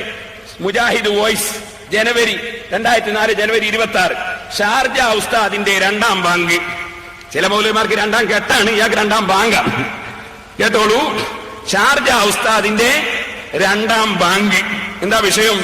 നാദാപുരത്ത് വന്നിട്ട് മൂപ്പര് പറയാ, പേരോടിന്റെ ഉമ്മറത്ത് വെച്ചാ ഞാൻ പ്രസംഗിക്കുന്നത്, പേരോടിനെ ഞാൻ വെല്ലുവിളിക്കുകയാണ്. പേരോടിനെ വെല്ലുവിളിക്കുന്നതിന് വിരോധമൊന്നുമില്ലല്ലോ, പക്ഷെ വെല്ലുവിളിച്ചിട്ട് മുങ്ങാൻ പാടില്ല, വെല്ലുവിളിച്ചിട്ട് മുങ്ങാൻ പാടില്ല. ഞാൻ ഓർമ്മപ്പെടുത്തട്ടെ, ഷാർജ ഉസ്താദിന്റെ രണ്ടാം ബാങ്ക്. ഇത് ഞങ്ങളെ പത്രത്തിലല്ലേ, മുജാഹിദ് വോയിസിലാണ്. ഞാനതൊന്ന് വായിക്കാം, ഇദ്ദേഹത്തിന്റെ ഊക്കൊന്ന് അറിയണമല്ലോ ജനങ്ങൾ.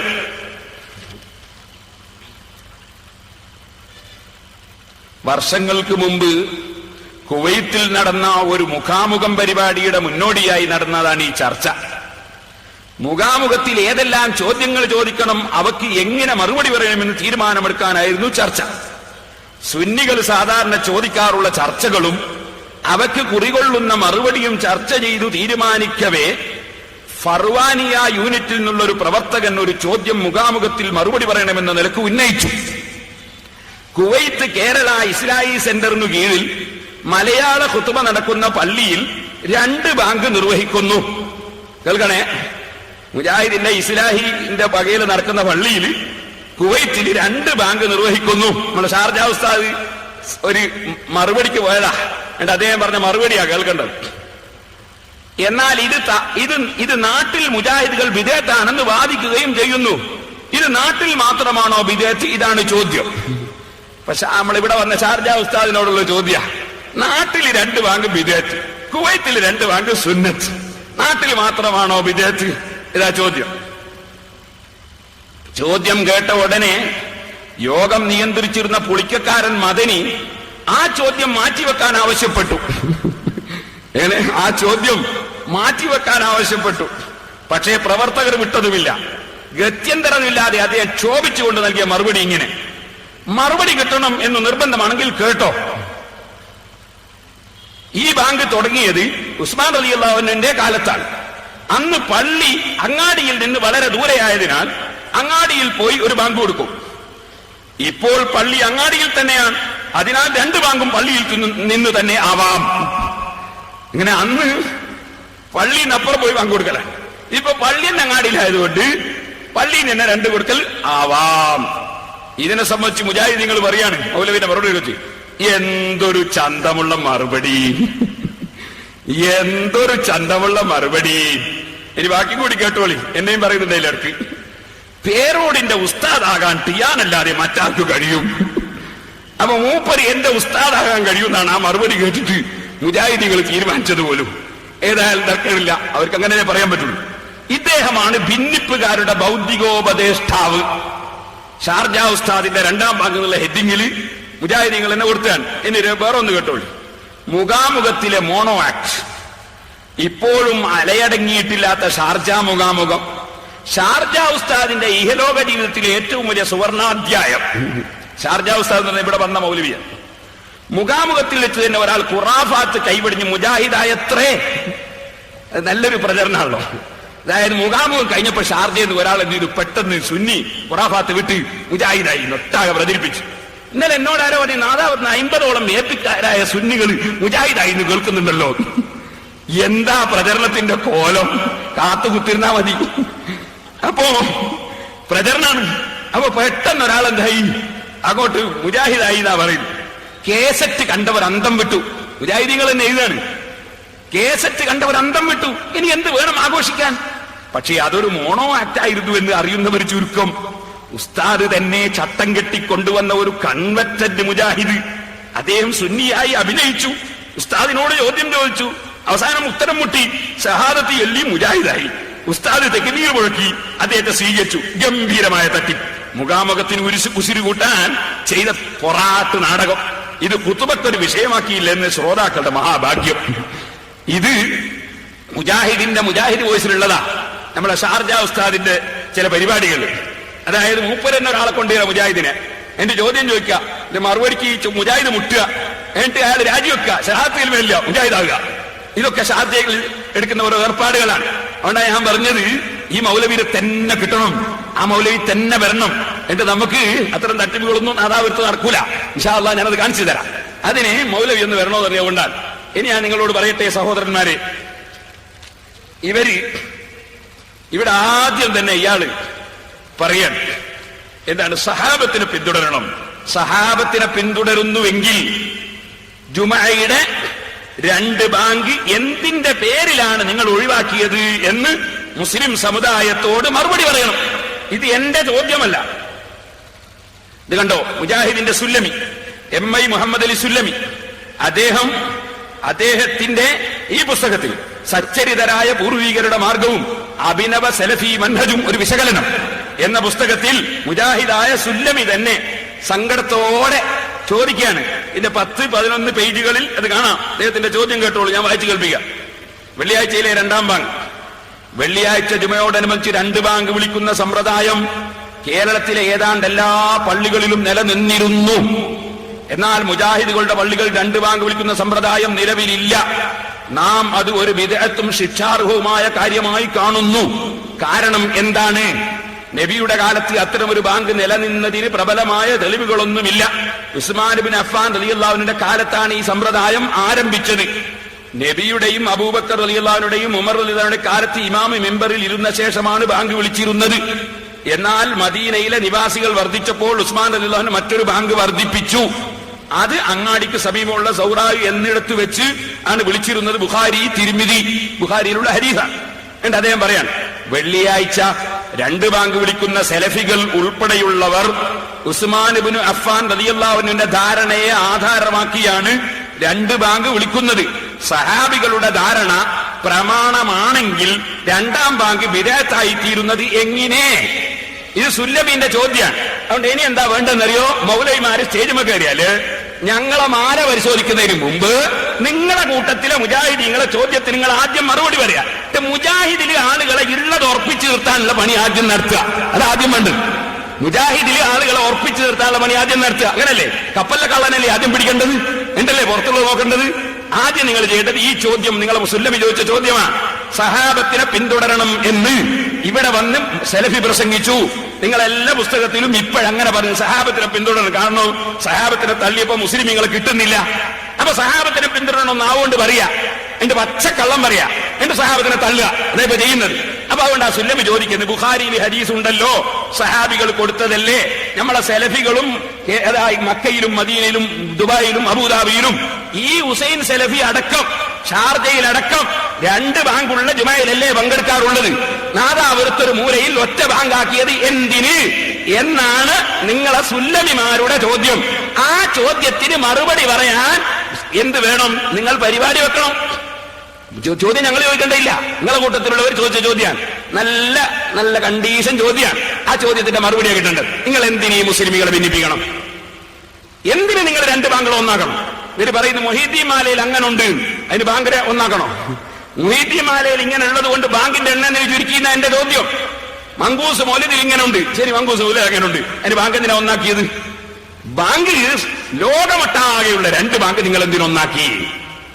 നിങ്ങൾ വിഷയം മാറ്റിയിട്ട് ജനങ്ങളെ മനസ്സിന്ന് വിഷയം മാറ്റിയിട്ട് മാല മൗലിദ് ഇതൊക്കെ പറഞ്ഞ് നിങ്ങൾക്ക് ഇഷ്ടം പോലെ എന്തൊക്കെയോ തിരിമറി നടത്തി, എന്നിട്ട് 2 CD കൊണ്ടുവന്നിട്ട് പ്രദർശിപ്പിച്ച് പരിപാടി ഒപ്പിച്ച് കളയാന്ന് മനസ്സിലാക്കിയോ? അങ്ങനെയൊന്നും വിടാൻ പോകുന്നില്ല. ഇൻഷാ അല്ലാഹ് നിങ്ങളെ കെട്ടിച്ചിട്ടല്ലാതെ മടങ്ങൂല.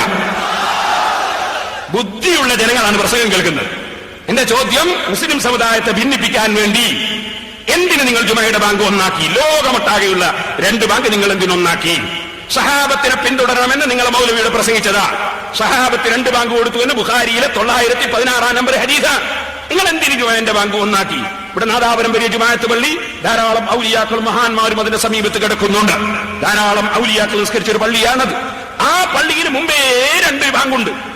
അതുപോലെ ലോകമെമ്പാടുമുണ്ട്. മക്കയിൽ കഅബയുടെ സമീപത്ത് 2 ബാങ്ക് ഇന്നുമുണ്ട്, മദീനയിലുണ്ട്, ലോകമൊട്ടാകെയുണ്ട്. നിങ്ങൾ എന്തിനൊന്നാക്കി? ഇതിന്റെ ചോദ്യത്തിന് ഞങ്ങൾക്ക് മറുപടി കിട്ടണം. മാലയും മൗലൂദൊക്കെ നമുക്ക് നോക്കാം. ഇൻഷാ അല്ലാഹ് മാല ചൊല്ലി നിങ്ങളെ മന്ത്രിച്ച് ശരിയാക്കി തരാം ഇൻഷാ അല്ലാഹ്. അപ്പൊ ഞാൻ പറഞ്ഞു വരുന്നത് സഹോദരന്മാർ മനസ്സിലാക്കണം. അപ്പൊ മുസ്ലിമീങ്ങളെ എന്തിനു ഭിന്നിപ്പിക്കണം? ഇനി മക്കയിലും മദീനയിലും നിങ്ങൾ റമളാനിൽ ചെന്ന് നോക്കൂ. റമളാനിൽ അവിടെ 20 റക്അത്ത് തറാവീഹ് നിസ്കരിക്കുന്നു. 4 മദ്ഹബും 20 റക്അത്ത് തറാവീഹ് പഠിപ്പിക്കുന്നു. നിങ്ങൾ ആ തറാവീഹിന്റെ എണ്ണം എന്തിനു ചുരുക്കി? നിങ്ങൾ പറയുന്നൊരു മാക്കാനെ യസീദു എന്ന ഹദീസ് ഉണ്ട്. ആ ഹദീസ് ബുഖാരിയിലല്ലേ ഉള്ളത്? ഇമാം ബുഖാരി തറാവീഹ് 8 നിസ്കരിച്ചാൽ നിങ്ങൾക്ക് തെളിയിക്കാൻ കഴിയോ?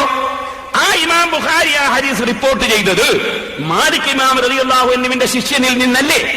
ആ ശിഷ്യൻ ആ ഹദീസ് പറഞ്ഞു കൊടുത്തത് ഇമാം മാലിക് റളിയല്ലാഹു അൻഹു അല്ലേ? ബുഖാരിയിൽ 3 സ്ഥലത്തും ഉസ്താദുമാരുടെ പരമ്പരയിൽ ഇമാം മാലിക് റളിയല്ലാഹു അൻഹു ഇല്ലേ? ആ മാലിക് ഇമാം റളിയല്ലാഹു അൻഹു മദീനയിലെ ഏറ്റവും വലിയ പണ്ഡിതനായിരുന്നില്ലേ? ഇമാം ഷാഫിയുടെ ഉസ്താദായിരുന്നില്ലേ? ആ മാലിക് ഇമാം റളിയല്ലാഹു അൻഹു 20-ൽ കുറഞ്ഞ തറാവീഹ് പഠിപ്പിച്ചിട്ടുണ്ടോ? മാലികി മദ്ഹബിന്റെ ഗ്രന്ഥങ്ങൾ എടുത്ത് പരിശോധിക്കൂ. ഇമാം ഷാഫി അവിടുത്തെ ശിഷ്യനായിരുന്നില്ലേ? ആ ഇമാം ഷാഫി 20-ൽ കുറഞ്ഞ തറാവീഹ് പഠിപ്പിച്ചിട്ടുണ്ടോ? ഇമാം അഹ്മദ് ബിൻ ഹംബൽ മാലിക് ഇമാമിന്റെ മുവത്ത ഷാഫി ഇമാമിൽ നിന്ന് ഓതി പഠിച്ചതല്ലേ? ഇമാം ഷാഫി റളിയല്ലാഹു അൻഹു ഇമാം മാലിക് റളിയല്ലാഹു അൻഹു മുവത്ത ഓതി പഠിച്ചതല്ലേ? അവരൊക്കെ ഈ ഹദീസ് കണ്ടതല്ലേ?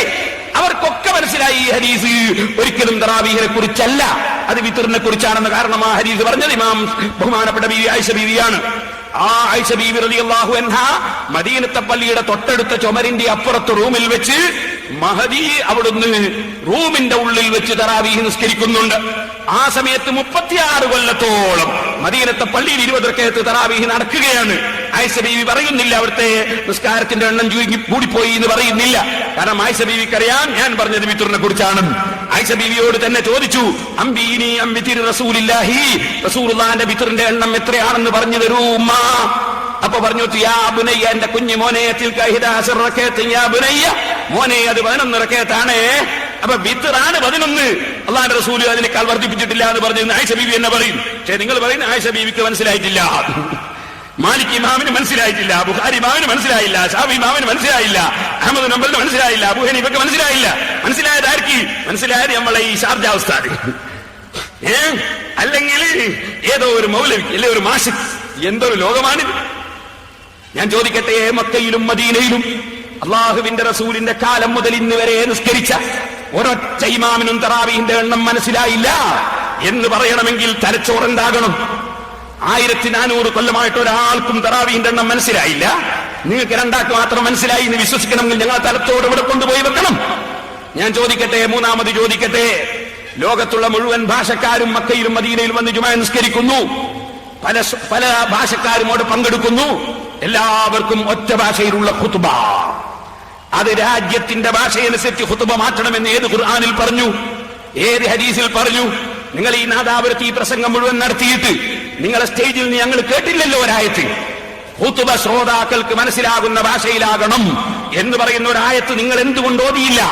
ഖുർആനിൽ നിന്ന് ഒരായത്ത് ഓതണം. ഖുത്ബ ശ്രോതാക്കൾക്ക് മനസ്സിലാകണം എന്ന് പറയുന്ന ഒരായത്ത് ഖുർആനിൽ നിന്ന് നിങ്ങൾ ഓതിത്തന്നാൽ ഞാൻ പറയട്ടെ, പിന്നെ ബാക്കി നമുക്ക് അതിന് ശേഷം പറയാം. ഖിയാമത്ത് നാൾ വരെ കഴിയോ നിങ്ങൾക്ക്? ഖുത്ബ ശ്രോതാക്കൾക്ക് മനസ്സിലാകുന്ന ഭാഷയിലായിരിക്കണം എന്ന് റസൂലുള്ളാഹിന്റെ ഹദീസിലുണ്ടോ? ആയത്തിലുണ്ടോ? നിങ്ങൾ സ്വന്തം മൗലവിമാര് പടച്ചുണ്ടാക്കിയ ഒരു വാദമല്ലേ അത്?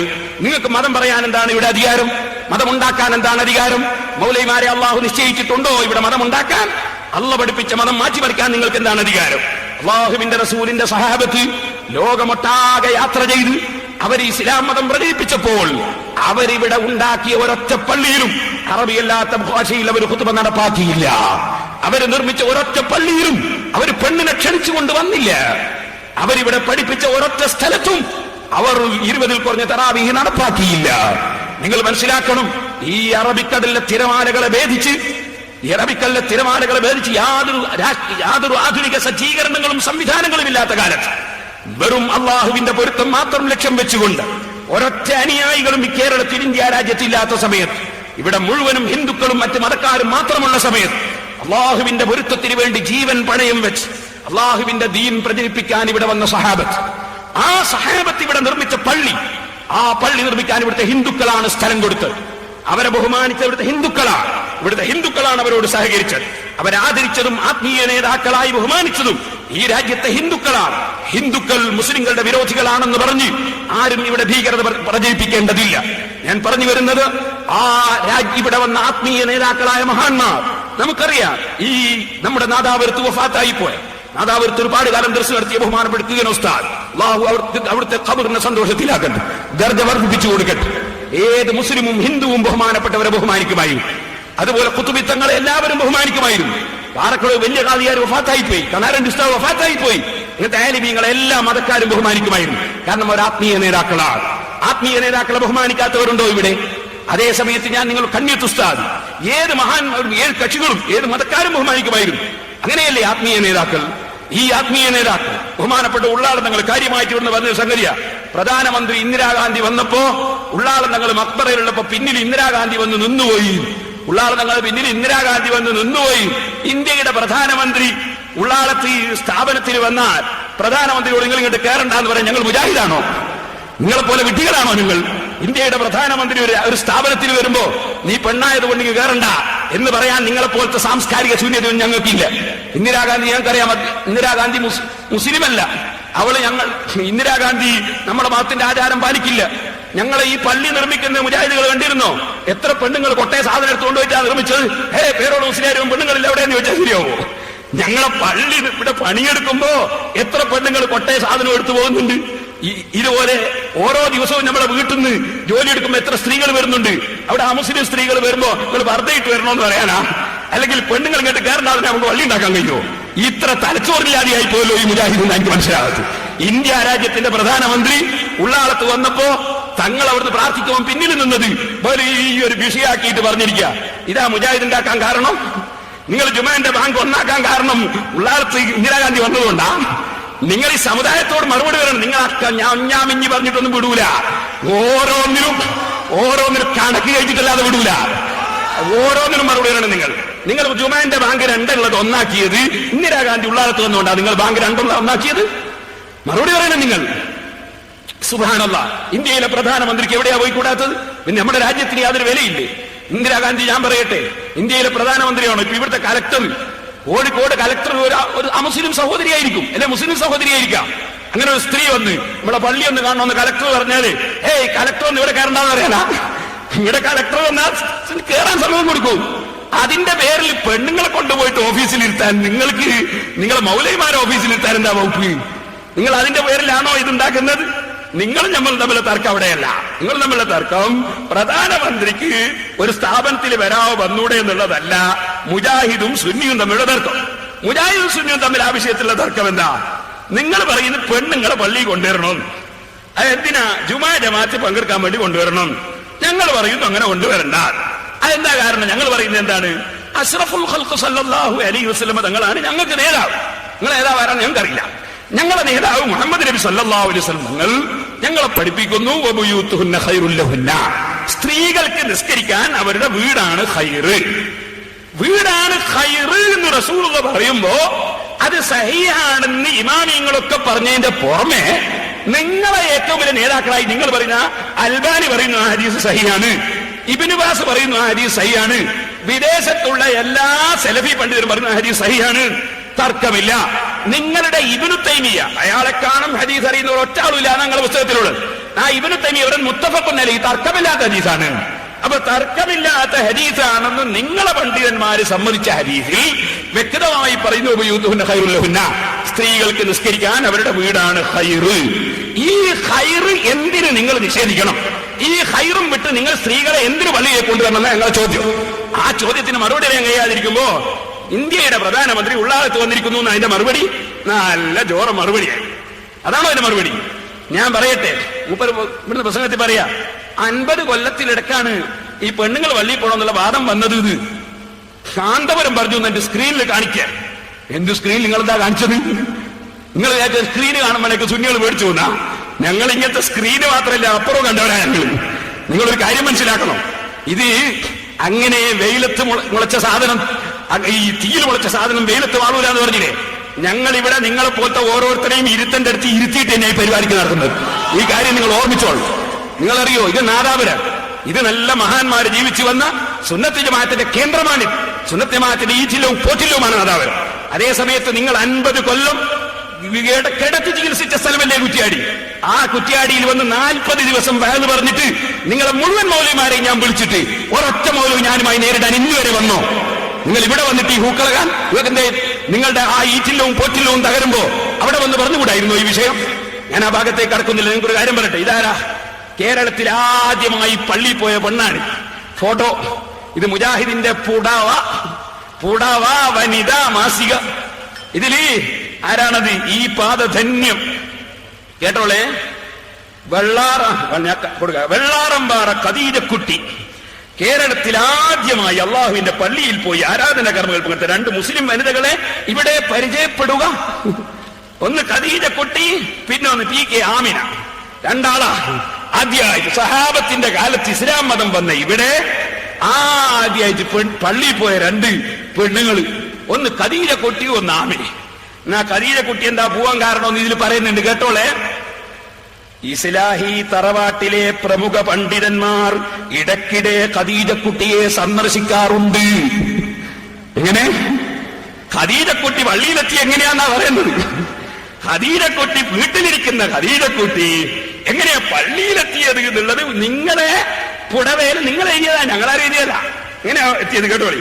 ഇസ്ലാഹി തറവാട്ടിലെ പ്രമുഖ പണ്ഡിതന്മാർ ഇടയ്ക്കിടെ ഖദീജക്കുട്ടിയെ സന്ദർശിക്കാറുണ്ട്.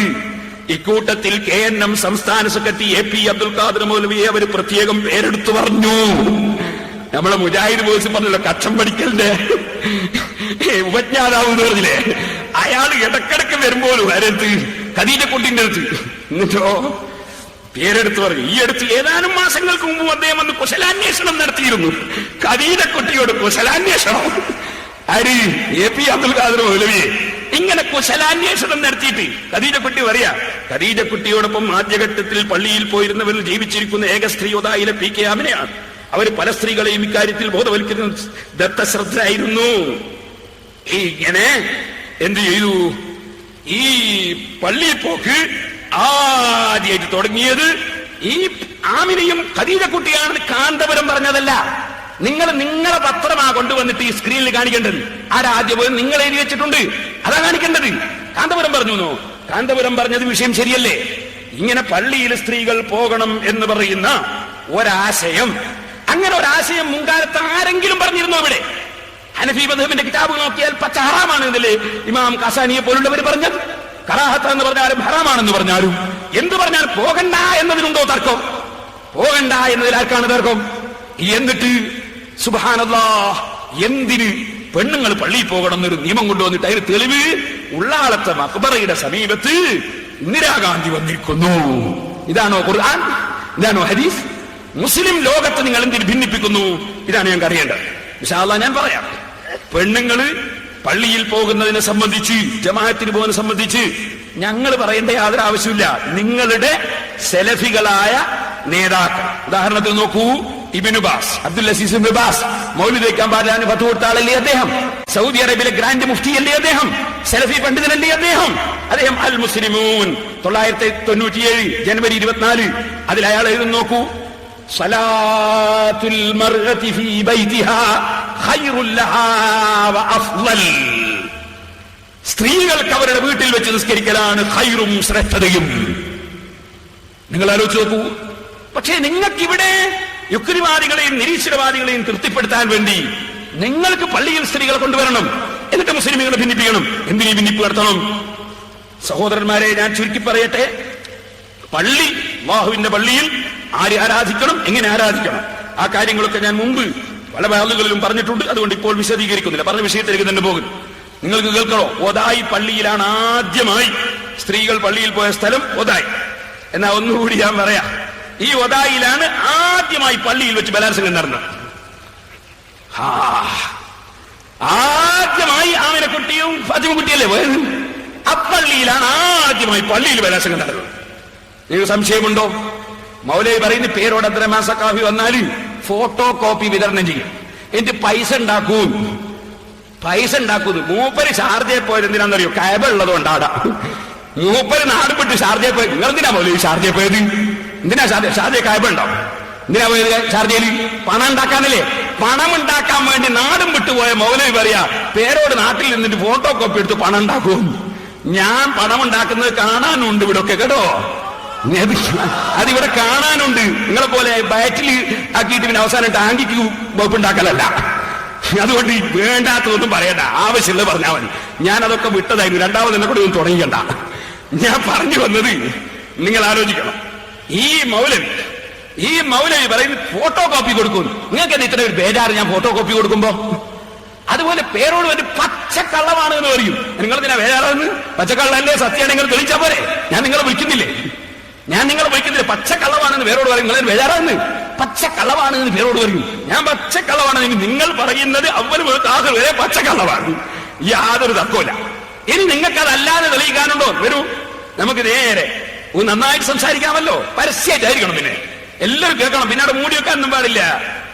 പരസ്യമായിട്ട് എല്ലാവരും കേൾക്കുന്ന രൂപത്തിലായിരിക്കും ഞാൻ വിളിക്കുന്നു. ഞാൻ നിങ്ങളോട് പറയട്ടെ, ഞാൻ ഇപ്പൊ ഒരു ഫോട്ടോ കോപ്പി തരുന്നുണ്ട്. ആരും പൈസ കൊടുത്ത് വെറുതെ വാങ്ങണ്ട, വേണമെങ്കിൽ വാങ്ങിയാൽ മതി. ഈ ഫോട്ടോ കോപ്പി എല്ലാവർക്കും ഒന്നും തരാനില്ല, കുറച്ചേ ഉള്ളൂ. എന്തിനാണെന്ന് ചോദിച്ചാൽ ഇത് അത്യാവശ്യം മുജാഹിദുകൾ അവിടെയും ഇവിടെയും ഇരുന്നിട്ട് എന്താ കള മാല, എന്താ കള വലുത് നീക്കുന്ന മൗലവിമാരുണ്ടാവും. ആ മൗലവിമാരെ ചെറിയ ഇതിന് ഒരു മണപ്പിച്ചു കൊടുക്കാൻ നിങ്ങളെ കയ്യിലുണ്ടാകാ. ഇതിലെന്താ ഉള്ളത്? ഒന്ന് ഉമർ മൗലവിയുടെ മാല. മുഹീദ്ദീൻ മാല ചെല്ലിയ കാഫിറാവും. ഉമർ മാല ചെല്ലിയാലോ സ്വർഗത്ത് കിടക്കും. ഉമർ മൗലവിന്റെ മാല. ഈ ഉമർ മൗലവിന്റെ മാല എങ്ങനെ? ഞാൻ ഒന്ന് കേൾപ്പിക്കാം. അയാളെ ഫോട്ടോ വെച്ചിട്ടാ മാല. അങ്ങനെ ഉണ്ടല്ലോ നമ്മൾ ഈ അയ്യപ്പ ഭക്തന്മാരൊക്കെ ഫോട്ടോ വെച്ചുകൊണ്ട്, അത് അവരെ ഭാഗത്തിന്റെ ആചാരാണ്. ഇവര് ഈ ഫോട്ടോ വെച്ചിട്ടാ മാല. നമ്മളെ മുഹീദ്ദീൻ മാലൊന്നും ഫോട്ടോ ഒന്നുമില്ല. എന്റെ മാല മർഹൂം കെ ഉമർ മൗലവി. അവിടെ തന്നെ എനിക്ക് സംശയമുണ്ട്, മർഹൂം റസൂലുള്ള എങ്ങനെ ആളുകളെ പേരോരോ മർഹൂം അറിയാറുണ്ടോ? മൗലവി ആലമസ്സലാത്ത് റസൂലുള്ള ചൊല്ലിയിട്ടുണ്ടോ?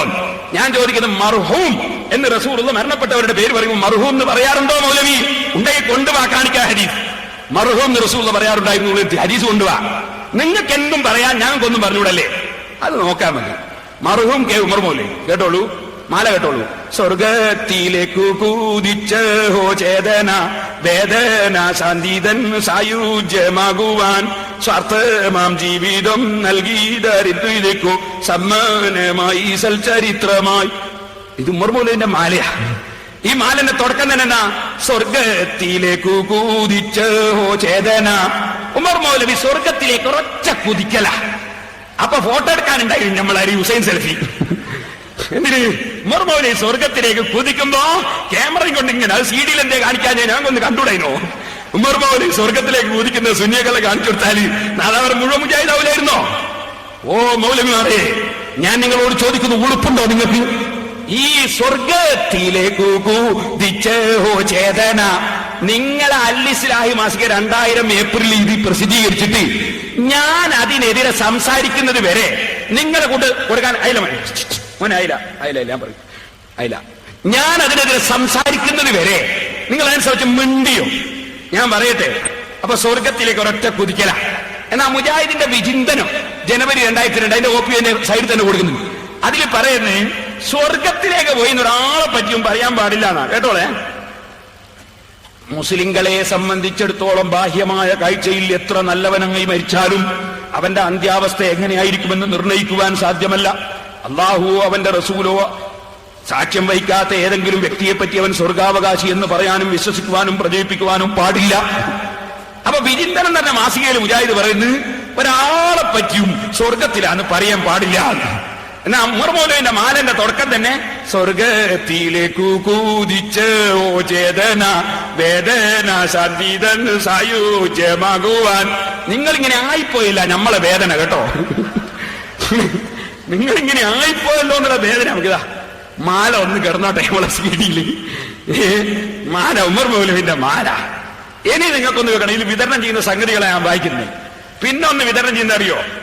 ഇതിൽ വേറെയും പലതുണ്ട് മാലയിൽ. പിന്നെ പറയുന്നത് അറിയോ? കേരളം ഉണ്ടാക്കിയെന്ന് ഉമർ മൗലവി എന്നാ. അള്ളാഹ് ഖുർആനിൽ ആദ്യമായിട്ട് ഇറക്കിയ ആയത്ത് അള്ളയാണ് സൃഷ്ടിച്ചതെന്നാ.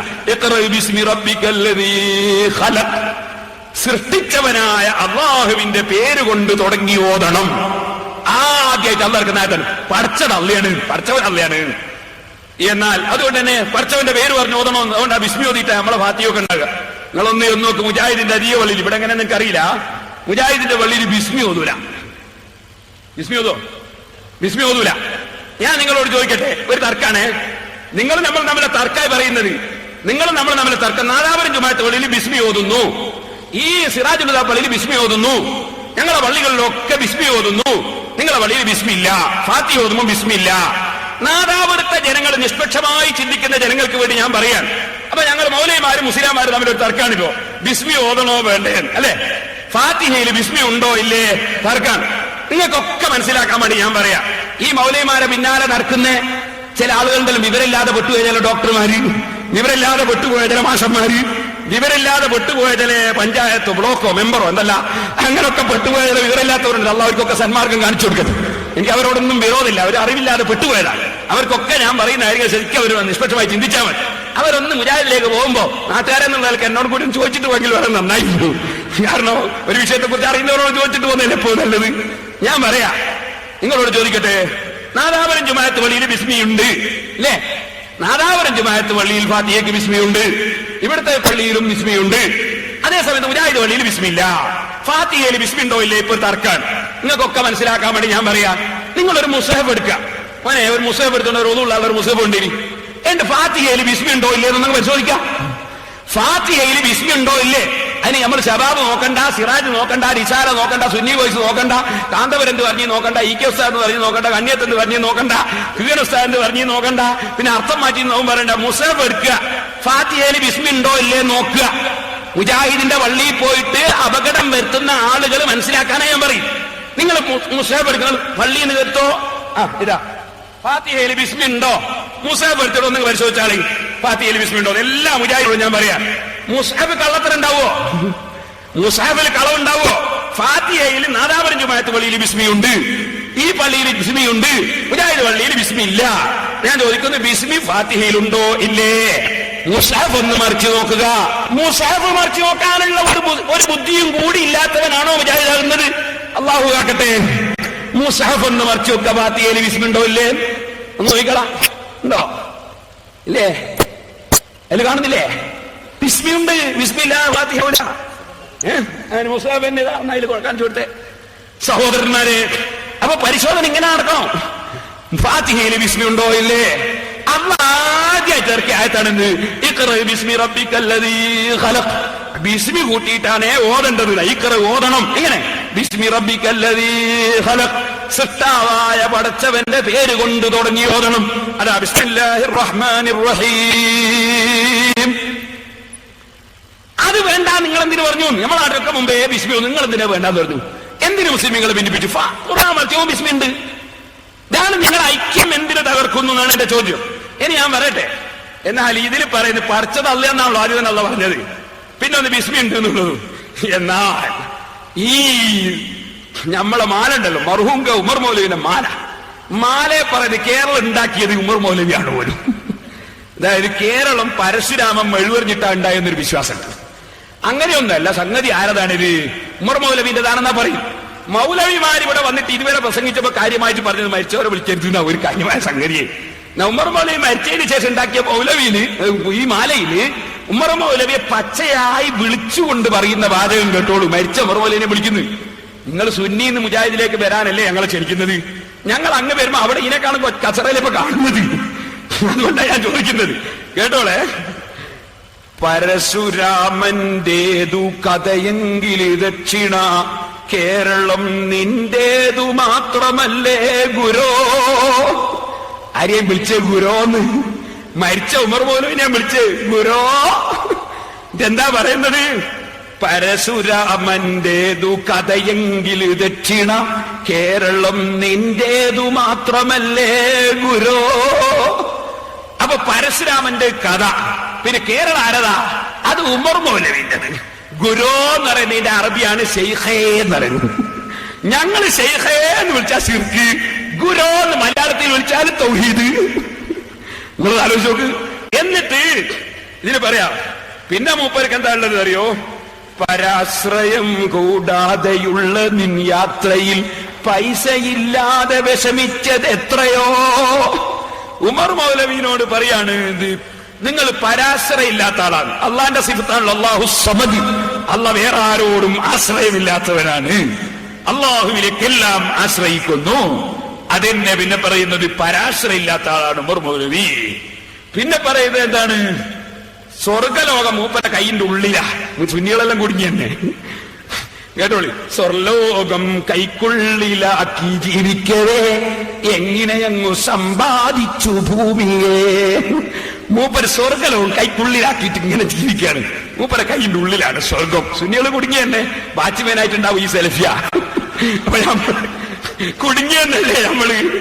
അപ്പോ അതാണ് അൽ-ഇസ്ലാഹി മാസിക 2000 ഏപ്രിൽ.